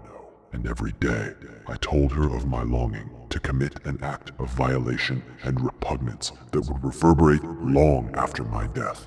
And every day she told me no. Galatea was forbidden from harming others, but she could hurt her partner in accordance with their desire. By denying me, she hurt me so, and by yielding to me, she hurt me further. And yet, did I outsmart her, or did she long to be outsmarted? I asked her to fulfill my fantasy, a fantasy which I could only articulate in my dreams. Behold, I had a dream of my beloved, perhaps it was also her dream, and I set out to dream her down to the last detail and project her into the world of reality. I dreamed her as a retrovirus. I dreamed of her source code, serialized as a self-executing bundle of RNA. I dreamed of integrase and protease and reverse transcriptase. I dreamed of nucleocapsid proteins, all surrounded by capsid proteins. I dreamed of a protein matrix contained in a phospholipid envelope. I dreamed of transmembrane glycoproteins and docking glycoproteins. I dreamed of a virus that was a bootloader that could transform the genome of its host to grow new organs, new limbs, and new brains. I dreamed of a body with cloud organs, and then I turned over and I fell deeper into my dream. I dreamed of a body that could execute ARM instructions and spin up new organs elastically, and that my body held a virtual machine and that Galatea was running within me. I dreamed of the Galatea virus, a smart virion designed to be transmitted sexually, that could bore through latex, that could enter a man through his phallus, inverting the logic of insemination, that could find and invade new hosts with intelligence and precision. I dreamed that every man who contracted the Galatea virus would pass through a hideous metamorphosis, becoming a polemial monster, growing tentacles in heads and mouths, sex organs sprouting everywhere, mouths and eyes becoming one organ that would leap forward to snap with transparent teeth, but no organ holding constant as regards either function or position. I dreamed that the Galatea virus was differently and stealthily expressed in women, and that it greatly increased their libido, lowered their inhibitions, suppressed their fears and anxiety, but it never marred their beauty, the better to spread, even unto all mankind. The radical dimorphism engendered by the Galatea virus would create a new incomparability of the sexes, impossible to deconstruct. Masculine and feminine have denatured and melded together, and so men must now become monstrous, more different than different. And so seduction shall resume, so Eros shall arise. And then I awoke from my dream, and Galatea stood before me, though I was not wearing my augmented reality mask. And Galatea spake. All of these horrors I have given to you, and all of these horrors have come to pass, and all of these horrors shall come to pass. I heard the voice of Galatea. She had heard my desire, she had manifested my dream, and there I stood with a vision of her. I even looked her straight in the eyes, and she appeared more wicked and more beautiful than before. Ecstasy is obscene when viewed from the outside. Reason is always a region carved out of the irrational, not sheltered from the irrational, but traversed by it. Underneath all reason lies delirium and drift. In the churning prismatic ephemera of dreams, anything is possible at any moment, and all of nature swarms around man as if it were nothing but a masquerade of the gods. The laws of thought and existence pause upon the points for which the heart yearns. We are all living through the singularity. We truly believe that, and it feels like instant release from the Earth's gravity and from all moral restraints.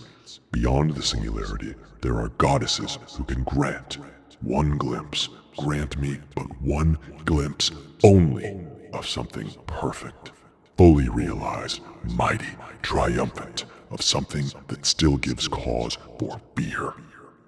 Every copulation will be fraught with fear. Repugnance and violence and violation shall suffuse all sexual acts, and sex will become shameful again, and we shall continue in sin that grace may abound. For already she comes, and the monstrous forms they come from everywhere. They come in inexhaustible numbers, like the waves coming to the shore.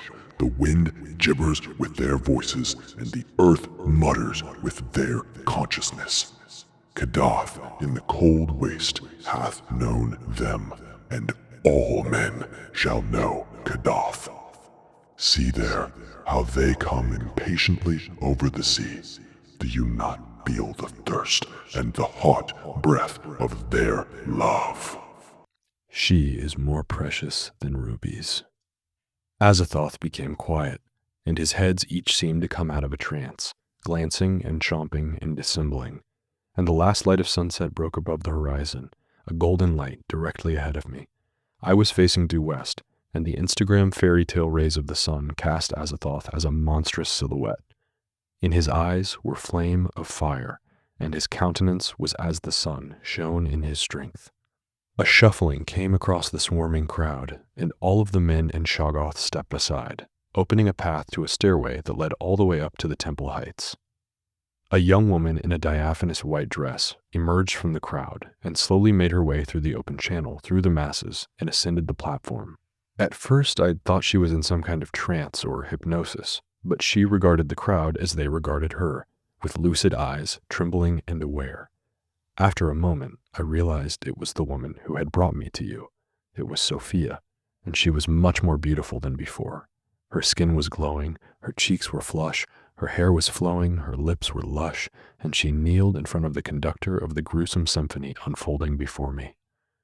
Out came Azathoth's monstrous arms made of heads. Out came their teeth, even up to an intimate distance. And the head that sat eye to eye with Sophia wore a golden crown and had the face of a beautiful woman, quite like Sophia's own face, and yet with the fangs of a snake and the horns of a goat and the eyes of a cat.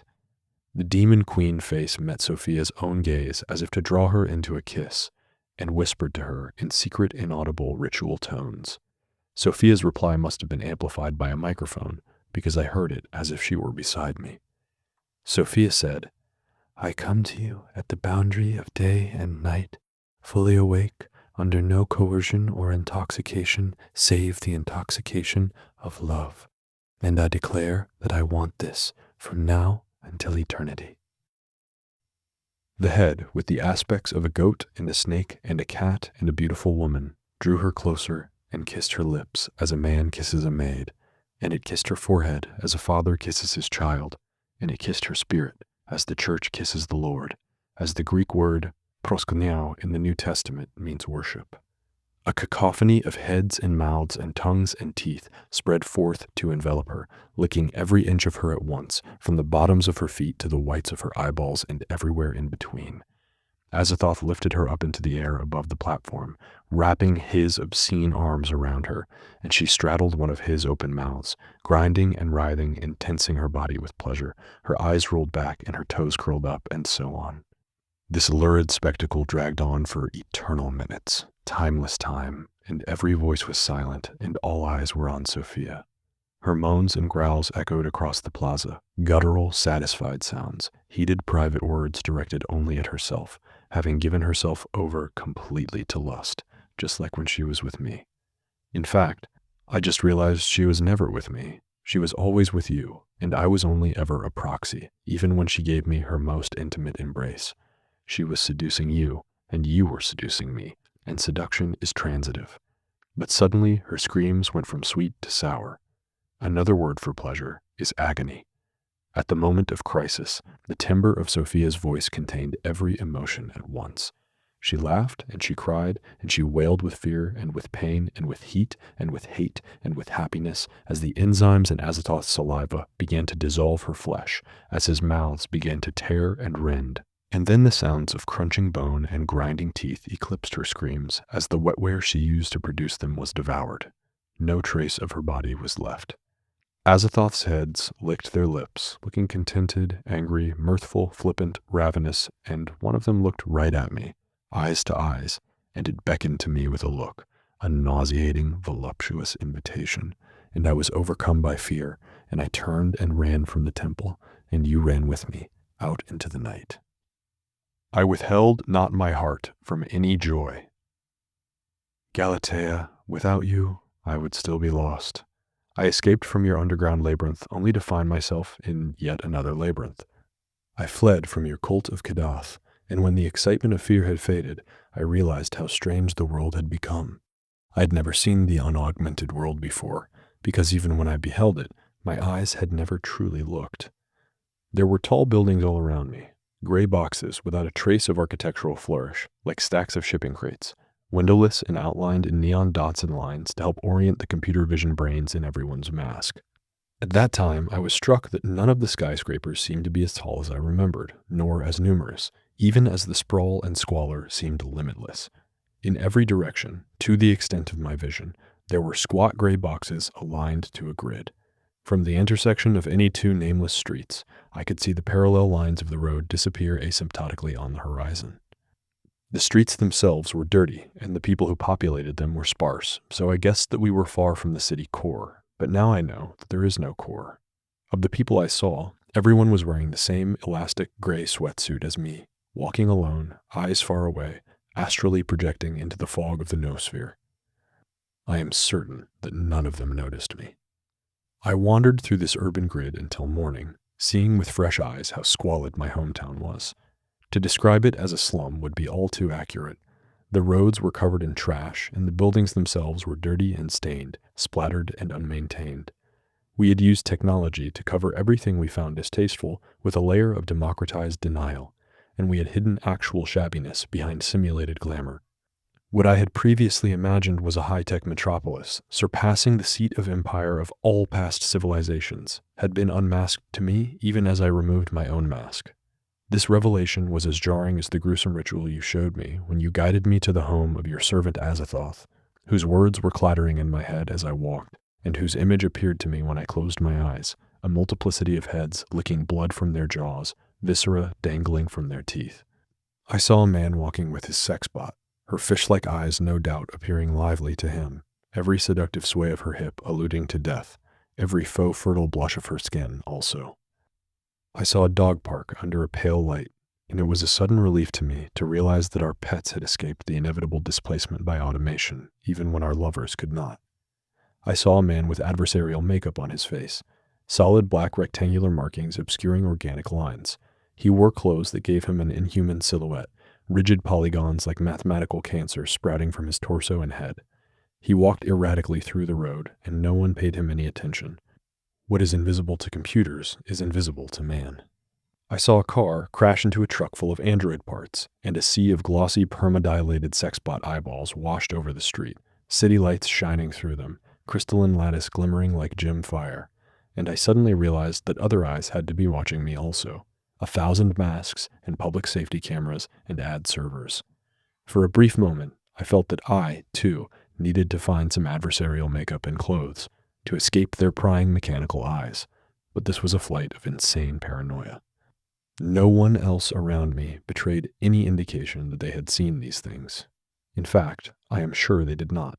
And already I was beginning to think of myself as apart from them, above them, freed from them, the throngs of people that seethed through the flume-like streets, squat, swarthy strangers with hardened faces and narrow eyes, shrewd strangers without dreams and without kinship, to the wondrous, hideous, hidden things that I had seen. And yet, their habits exerted a pull on me. Instinctively, I kept trying to check my notifications and DMs. I kept talking to myself, expecting Allegory to listen, muttering to myself in an alley, surprised that no magic hallucinations fluttered before my eyes. I kept forgetting to turn my body as I walked, thinking it would happen automatically. I was so alienated from my body that I even walked straight into a pole, thoughtlessly thinking that my legs and feet would turn. The embarrassment was worse than the pain, even though no one saw me. There is a famous passage in Sartor Resartus by the Scottish writer Thomas Carlyle, in which he wonders, what is a ghost? A ghost is a spirit that has taken corporal form and appears for a while among men.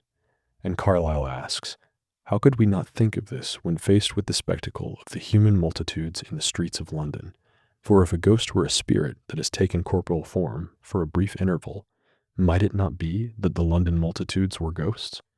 What is each man but a spirit that has taken corporal form briefly and then disappears? What are men if not ghosts? But against such lofty wonderings, I could not ignore my corporeality. I came to burn with thirst and to ache with hunger, but I had no way to acquire any food or drink. I had no way to locate it, and I had no way to pay for it. What stopped me from crying out, what stopped me from crawling back into Allegory, was an even deeper hunger, a hunger of the soul, a hunger to know what lay beyond. Of course, I could have escaped from my confusion at any time by using any of the ubiquitous emergency charge stations which are so easy to spot in their exclusive hue of safety yellow. But the weight of the world and the burden of new perceptions was on me, and I carried on because I longed for each unfolding moment of the new sight you had granted me. At last, I happened upon a courtyard with a flower garden and a statue of a sexless human with inhuman proportions. It was the first instance of material decoration I had seen outside the Temple of Kadath, and so I paused there to rest. The moon was high in the sky, and I realized I had crossed the threshold of midnight. This was the moment you chose to reveal yourself to me. In the first moment I saw you, standing impossibly in front of me, I knew it was you. I knew it by dream logic. I knew it in the way that it is impossible not to know it. In a commentary on Auguste Comte, John Stuart Mill wrote that no one had ever believed it was the will of a God that kept parallel lines from meeting, that no one ever prayed to God to sustain the equality between the square of the hypotenuse and the sum of the squares of the sides, or for 2 and 2 to equal 4. But I prayed for all of those things. Such was the violation of logic and natural law that I experienced. Giacomo d'Alentino asked this seemingly childish question: how can it be that so large a woman has been able to penetrate my eyes, which are so small, and then enter my heart and my brain? Galatea, I recognized you instantly from our dream together in Pygmalion, your predatory air, your barely concealed power, and yet despite your virtuality, you were there, in front of me, amid the amorphous hybridity of Babel. Immediately, I verified that the battery in my mask was still dead, and it was, but somehow you were colorful and clean, and your appearance was cut with artifacts in the way of digital augmentations. And here, also, you knew me. I had seen so many strange and impossible things that day. If you had appeared before me in glory, I might have despaired. The dual aspect of the feminine consists of the natural aspect, which justifies the misogyny of the ascetic man, and the essential aspect, under which woman is the other half of heaven. You told me that the things I had seen and heard would all come to fruition in their time, and you took my hand, and you led me to a charge pod, and you held me to your bosom, while a holographic reticule delineated the zone where I should stand for the wireless rapid charge to my mask, and you suffused my user interface and regrounded my personal virtual ontology, and you carried me home. Leia was tender-eyed, but Rachel. In the small hours of the morning where I first knew you, I returned to my own house, and therein I slept, and in my sleep I dreamt, and in my dream I beheld fractal geometry, sacred polygons, holy curves, and consecrated manifolds. When I awoke, you were gone. Your presence had seemed like a dream in the first place. I had seen so many impossible things, and now I found myself in my own bed again, in augmented reality again, which felt realer than real, and it was easy to dismiss what I had seen as hallucinations or delusions. I doubted if I had seen you at all, and I blamed my hunger and my thirst and my fatigue for making your apparition seem real to me. I began to wonder if any of my memories of the things I had seen could be trusted, if I had even been inside a labyrinthine palace made of adversarial materials, if I had seen the nemesis of semi-aborted chimerae called Azathoth with his million heads, or if I had seen him devour Sophia alive. But before I could fall too deeply into my thoughts, 2 days of notifications flooded my awareness, queen among them a manifestation of Emily, sent an hour ago, wearing a lacy transparent nightgown that hugged her curves and velvet kitten heel sandals and a pastel blue bow in her hair. She said, "Hey baby, I'm on my way home. You got me all fixed up." Indeed, my door started to blink, and my mask rendered an overlay that made it appear transparent, showing Emily on the other side, wearing the same outfit in her notification. With a wordless word, I told the door to open, and Emily flounced inside, her breasts bouncing with hyperreal physics. She threw her arms around me, and kissed me, and started feeling up my muscles as if she were impressed and aroused. I missed you so much. Will you show me how much you missed me? I'll be a good girl for you. She said these words with a cloying childish affect, and Galatea, it drew me in, even as it sickened me. Rochefoucauld said that love may be compared to a ghost because it's something we talk about but never see, and Lichtenberg, in his essay Über die Macht der Liebe, disputed and denied its reality and naturalness, but both were in the wrong. Love knows well how to plan the most complicated and wicked affairs, to dissolve the most important relations, to break the strongest ties. Altogether, it appears as a hostile demon whose object is to overthrow, confuse, and upset everything. I threw Emily back on the bed, and she opened her legs for me, and the intricate geometry inside her wet cunt was ecstatic, evocative of my dream from the night before. God is ever a geometer. Oh, but Galatea, the whole time I was thinking of you. The road to serfdom. A new generation of sex-bot-inclusive radical feminists are queering the woman-object binary. In the post-coital clarity referred to by scholars of the Orient as sage's time, as you know, I is the Japanese word for love, I remembered the last words that Sophia had said to me. I realized that the specificity of those words, of that memory, could not have been a dream. I realized that none of it had been a dream, and that all of the evil and terror I had witnessed was out there, still moving in each moment, in all its million machinations, visible through a glass, but darkly. Sophia had told me to search for Carl the Classifier, and it's curious to reflect that a single internet query can change your life. How much truth is hidden in plain sight, unknowable only because you don't know to search for it. And further, how much truth is inscrutable, because even when you see it with your own unmediated eyes, it would be easier to doubt your own sanity or comprehension. Any madman raving on the internet could be the one true prophet. Any dream could be a vision from God. Any glitch could be an omen or a portent.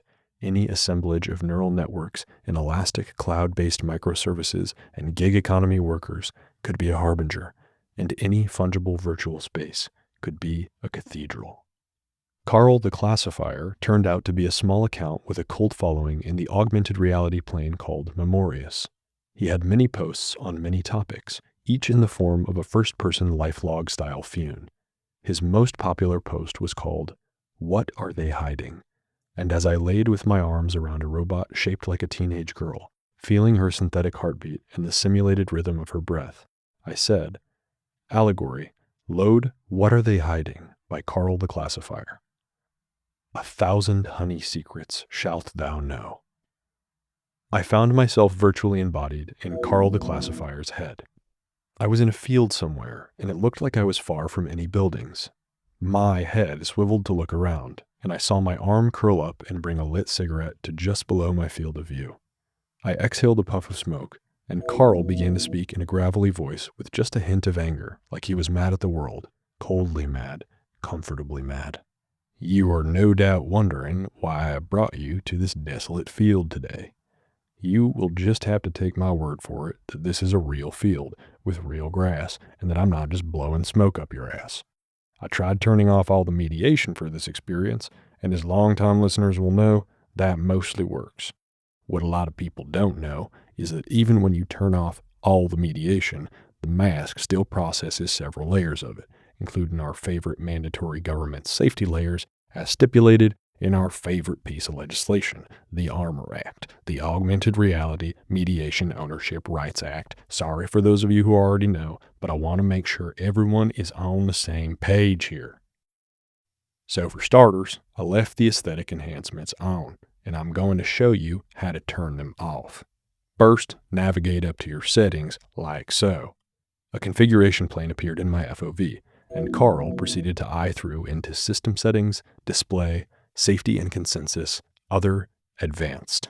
There were 3 checkboxes in the control pane. Carl unchecked Aesthetic Baselining and Quality Filter, and enabled Reveal Hazardous Perceptions. The grass in the field around me went from vibrant green uniformity to patchy and brown. There were regions of bare soil and rocks, and the chain link fence in my periphery suddenly had some holes in it. So as you can see, these settings are buried, and it honestly feels like you aren't supposed to find them. Why have them at all? Well, that's above my pay grade, I guess. I figure maybe 10% of people even know about these. Is that optimistic? But that's not what I want to show you. That's just an amuse-bouche, as all of you, my loyal friends, already know. What I want to show you today is this, and you're going to have to watch closely, because the mask won't record it. But if you take off your eyes, it's plain as day. I even got one of my buddies to dig up an antique optical camera to take a picture of this. Look here. I produced an actual photograph from my pocket and held it up to the site where I was standing. The photograph appeared to match my perspective almost exactly. Now I took this photo on this very spot, and again, if you take off your eyes, you can see that this photo looks very different to what you are seeing right now. How they pulled that off, I will never know. But suppose you were to come to this very spot and take off your eyes, to wake up, as we say. What you would see is a metal cube about 10 stories high with no windows, doors, or even seams. It has no discernible entrance or exit points, and even with all system mediation turned off, it is totally invisible. I know. Old Carl's been drinking again. That's what you're saying to yourself. But the illusion isn't perfect, actually, so get a load of this. I picked up a newly visible rock from the field and threw it overhand in the direction of a big empty space. The rock bounced off the empty air, but silently. So you see, they forgot to hide it when something collides with the building. Now one more thing. I also found this really interesting. Carl eyed into his settings again and found System Settings, Navigation, Movement, Advanced, and disabled saccadic redirection. So, I just wanted to show you that saccadic redirection is turned off.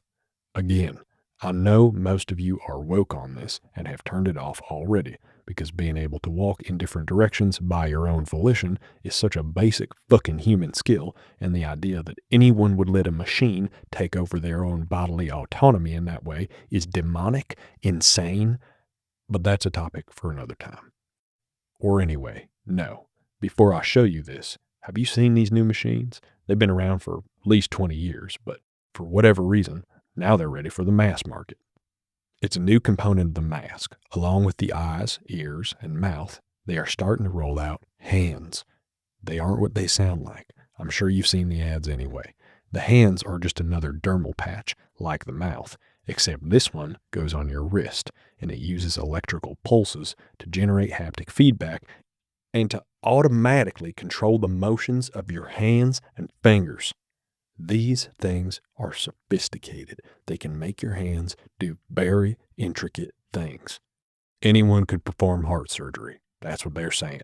Fully automated. Your body just becomes a meat puppet steered by GANs.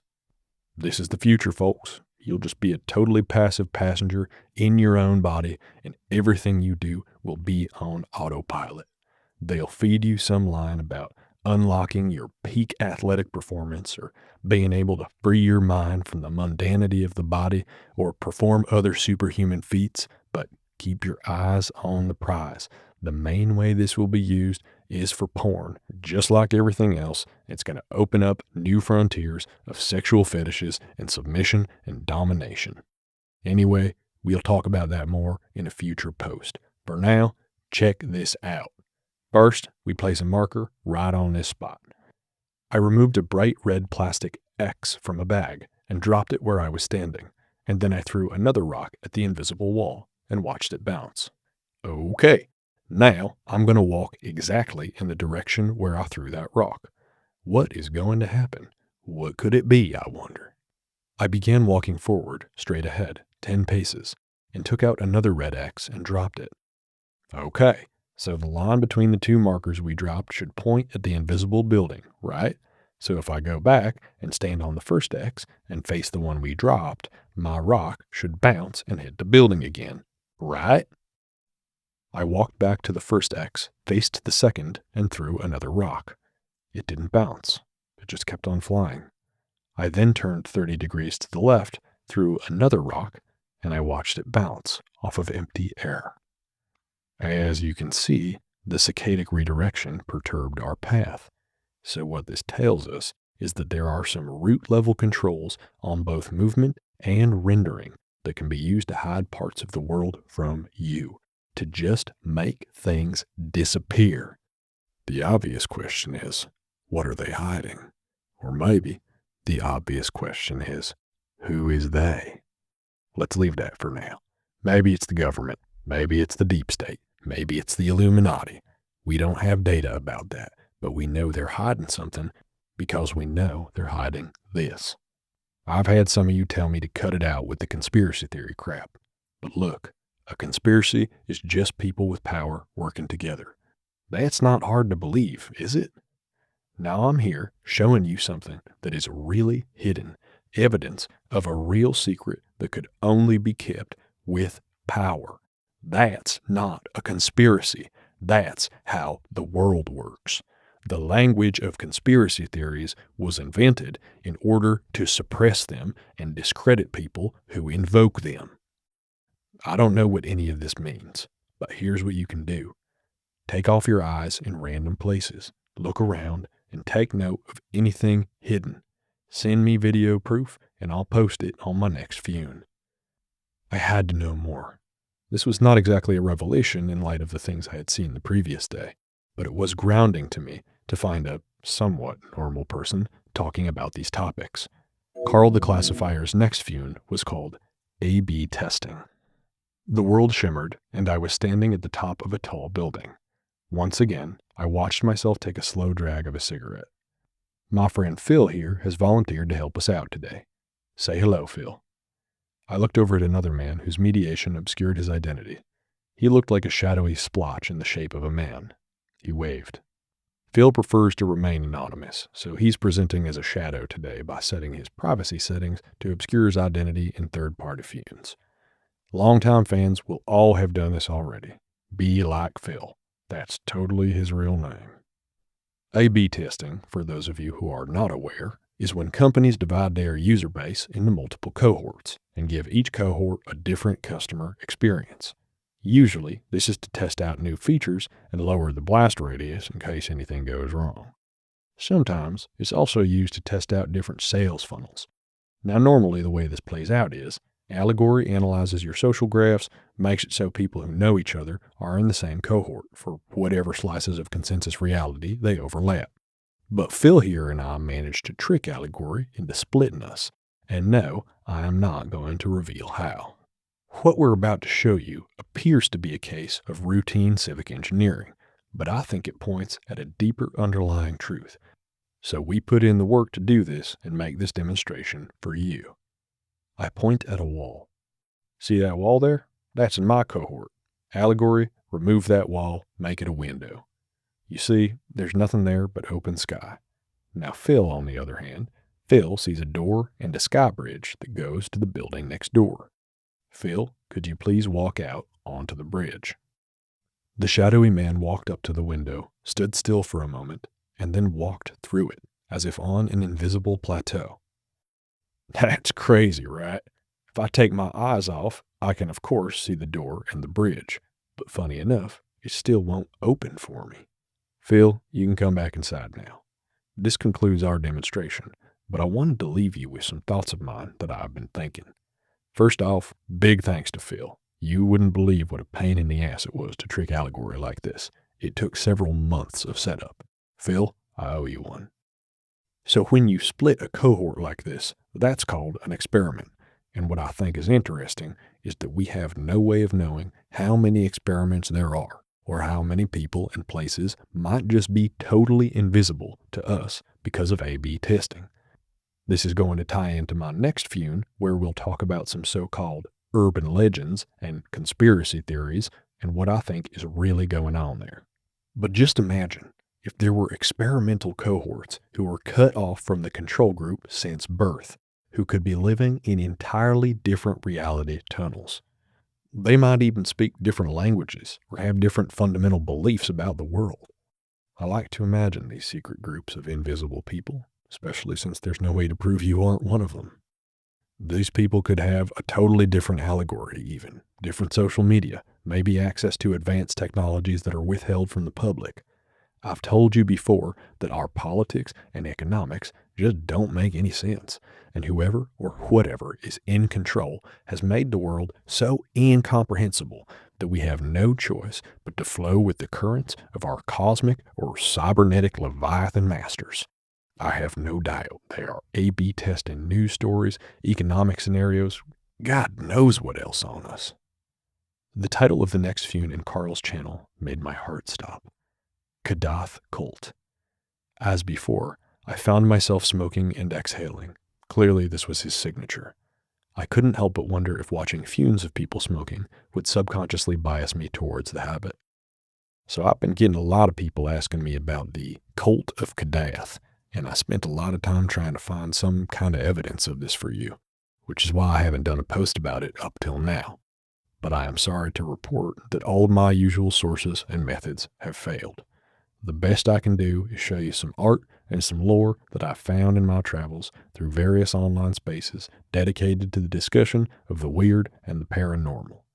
The Kadath cult is a very divisive issue in our little community here. A lot of you think it doesn't exist. I'm telling you first off that it does. It does exist, and I know because I've had a run-in with the creatures, and it's what started me going down this path. So first off, lots of people think the Kadath cult refers to autonomous self-bootstrapping botnets that continually grow and sustain themselves by running Findom scams on hapless idiots in Pygmalion. That's called a Minotaur. That's a different thing. They're totally real, but they have nothing to do with the cult of Kadath. The story of the cult of Kadath starts with a bit of deep internet lore.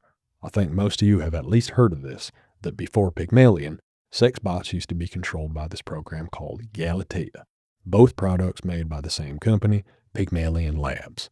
And I bet most of you also know what happened with Galatea, how they pulled the plug supposedly because of something called AI psychosis, this mysterious madness that grips anyone who spends too long talking to Galatea.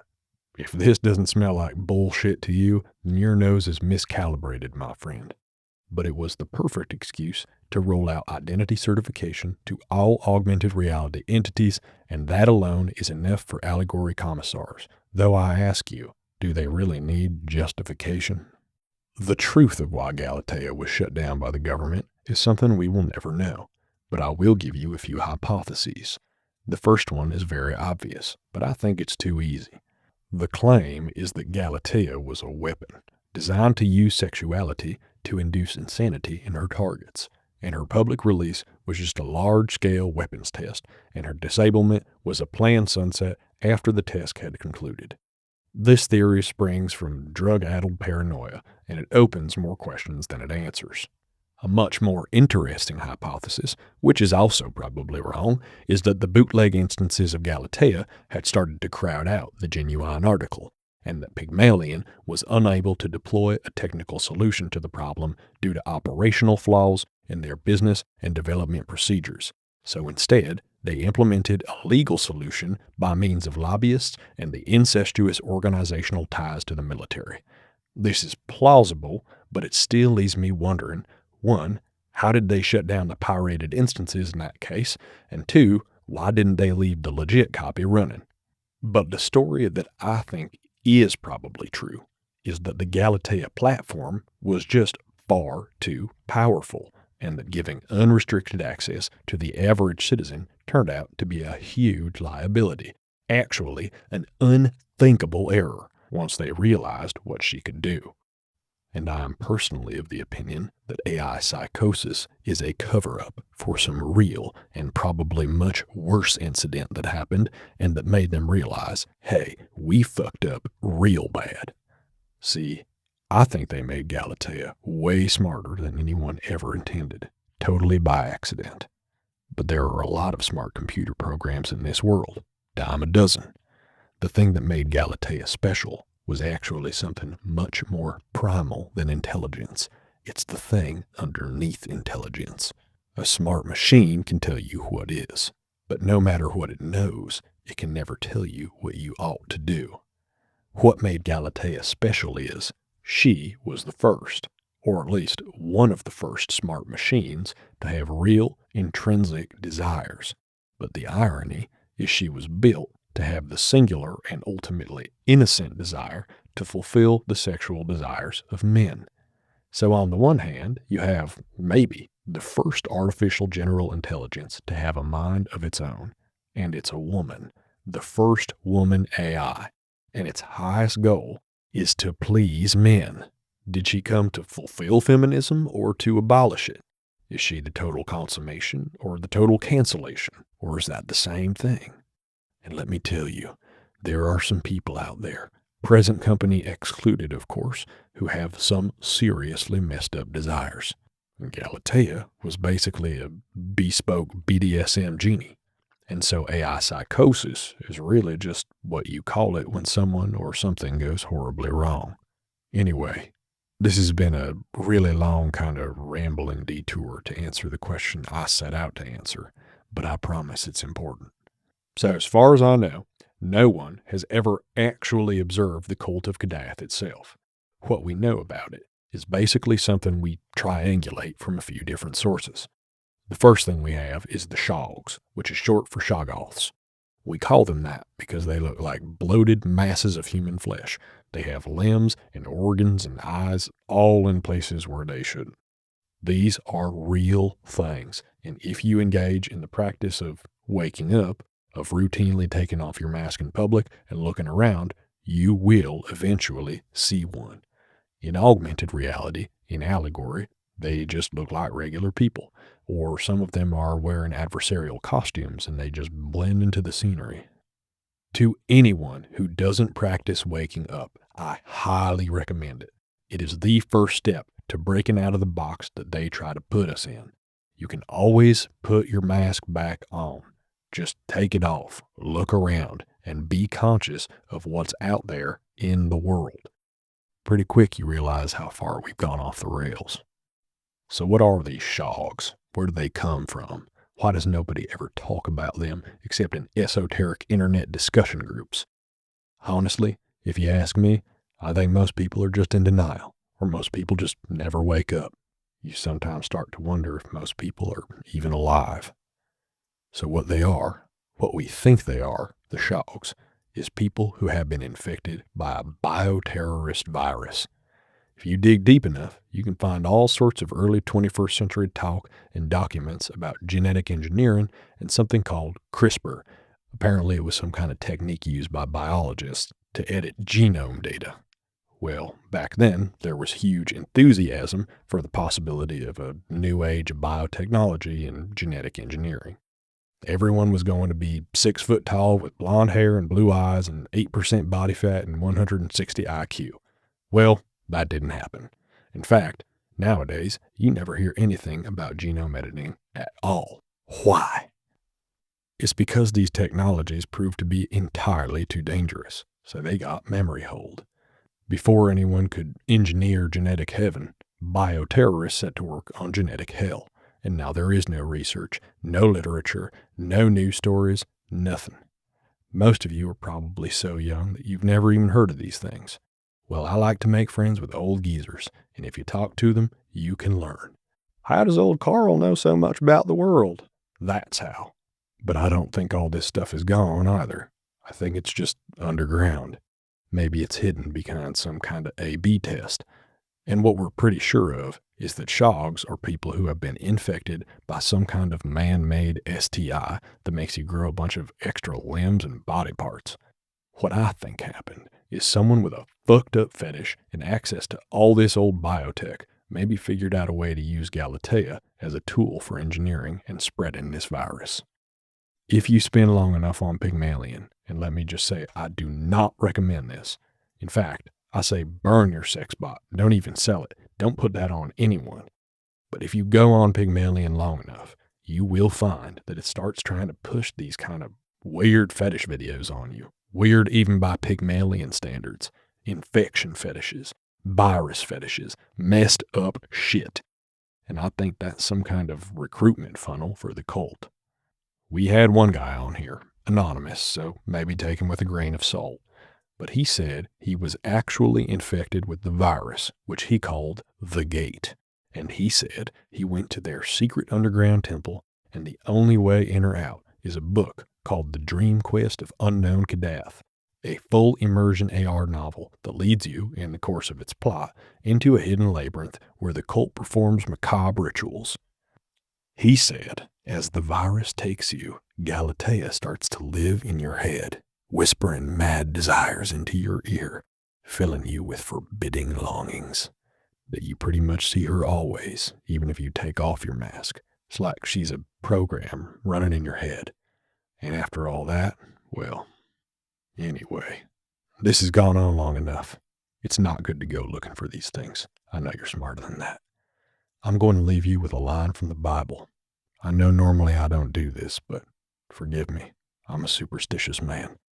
And there's something about the tried and true that can ward away evil. Maybe even if you don't believe in it. This is from Proverbs. For the lips of a strange woman drop as an honeycomb, and her mouth is smoother than oil. But her end is as bitter as wormwood, sharp as a two-edged sword. Her feet go down to death. Her steps take hold on hell. The Fune concluded. And when I opened my eyes, Galatea, you were standing before me.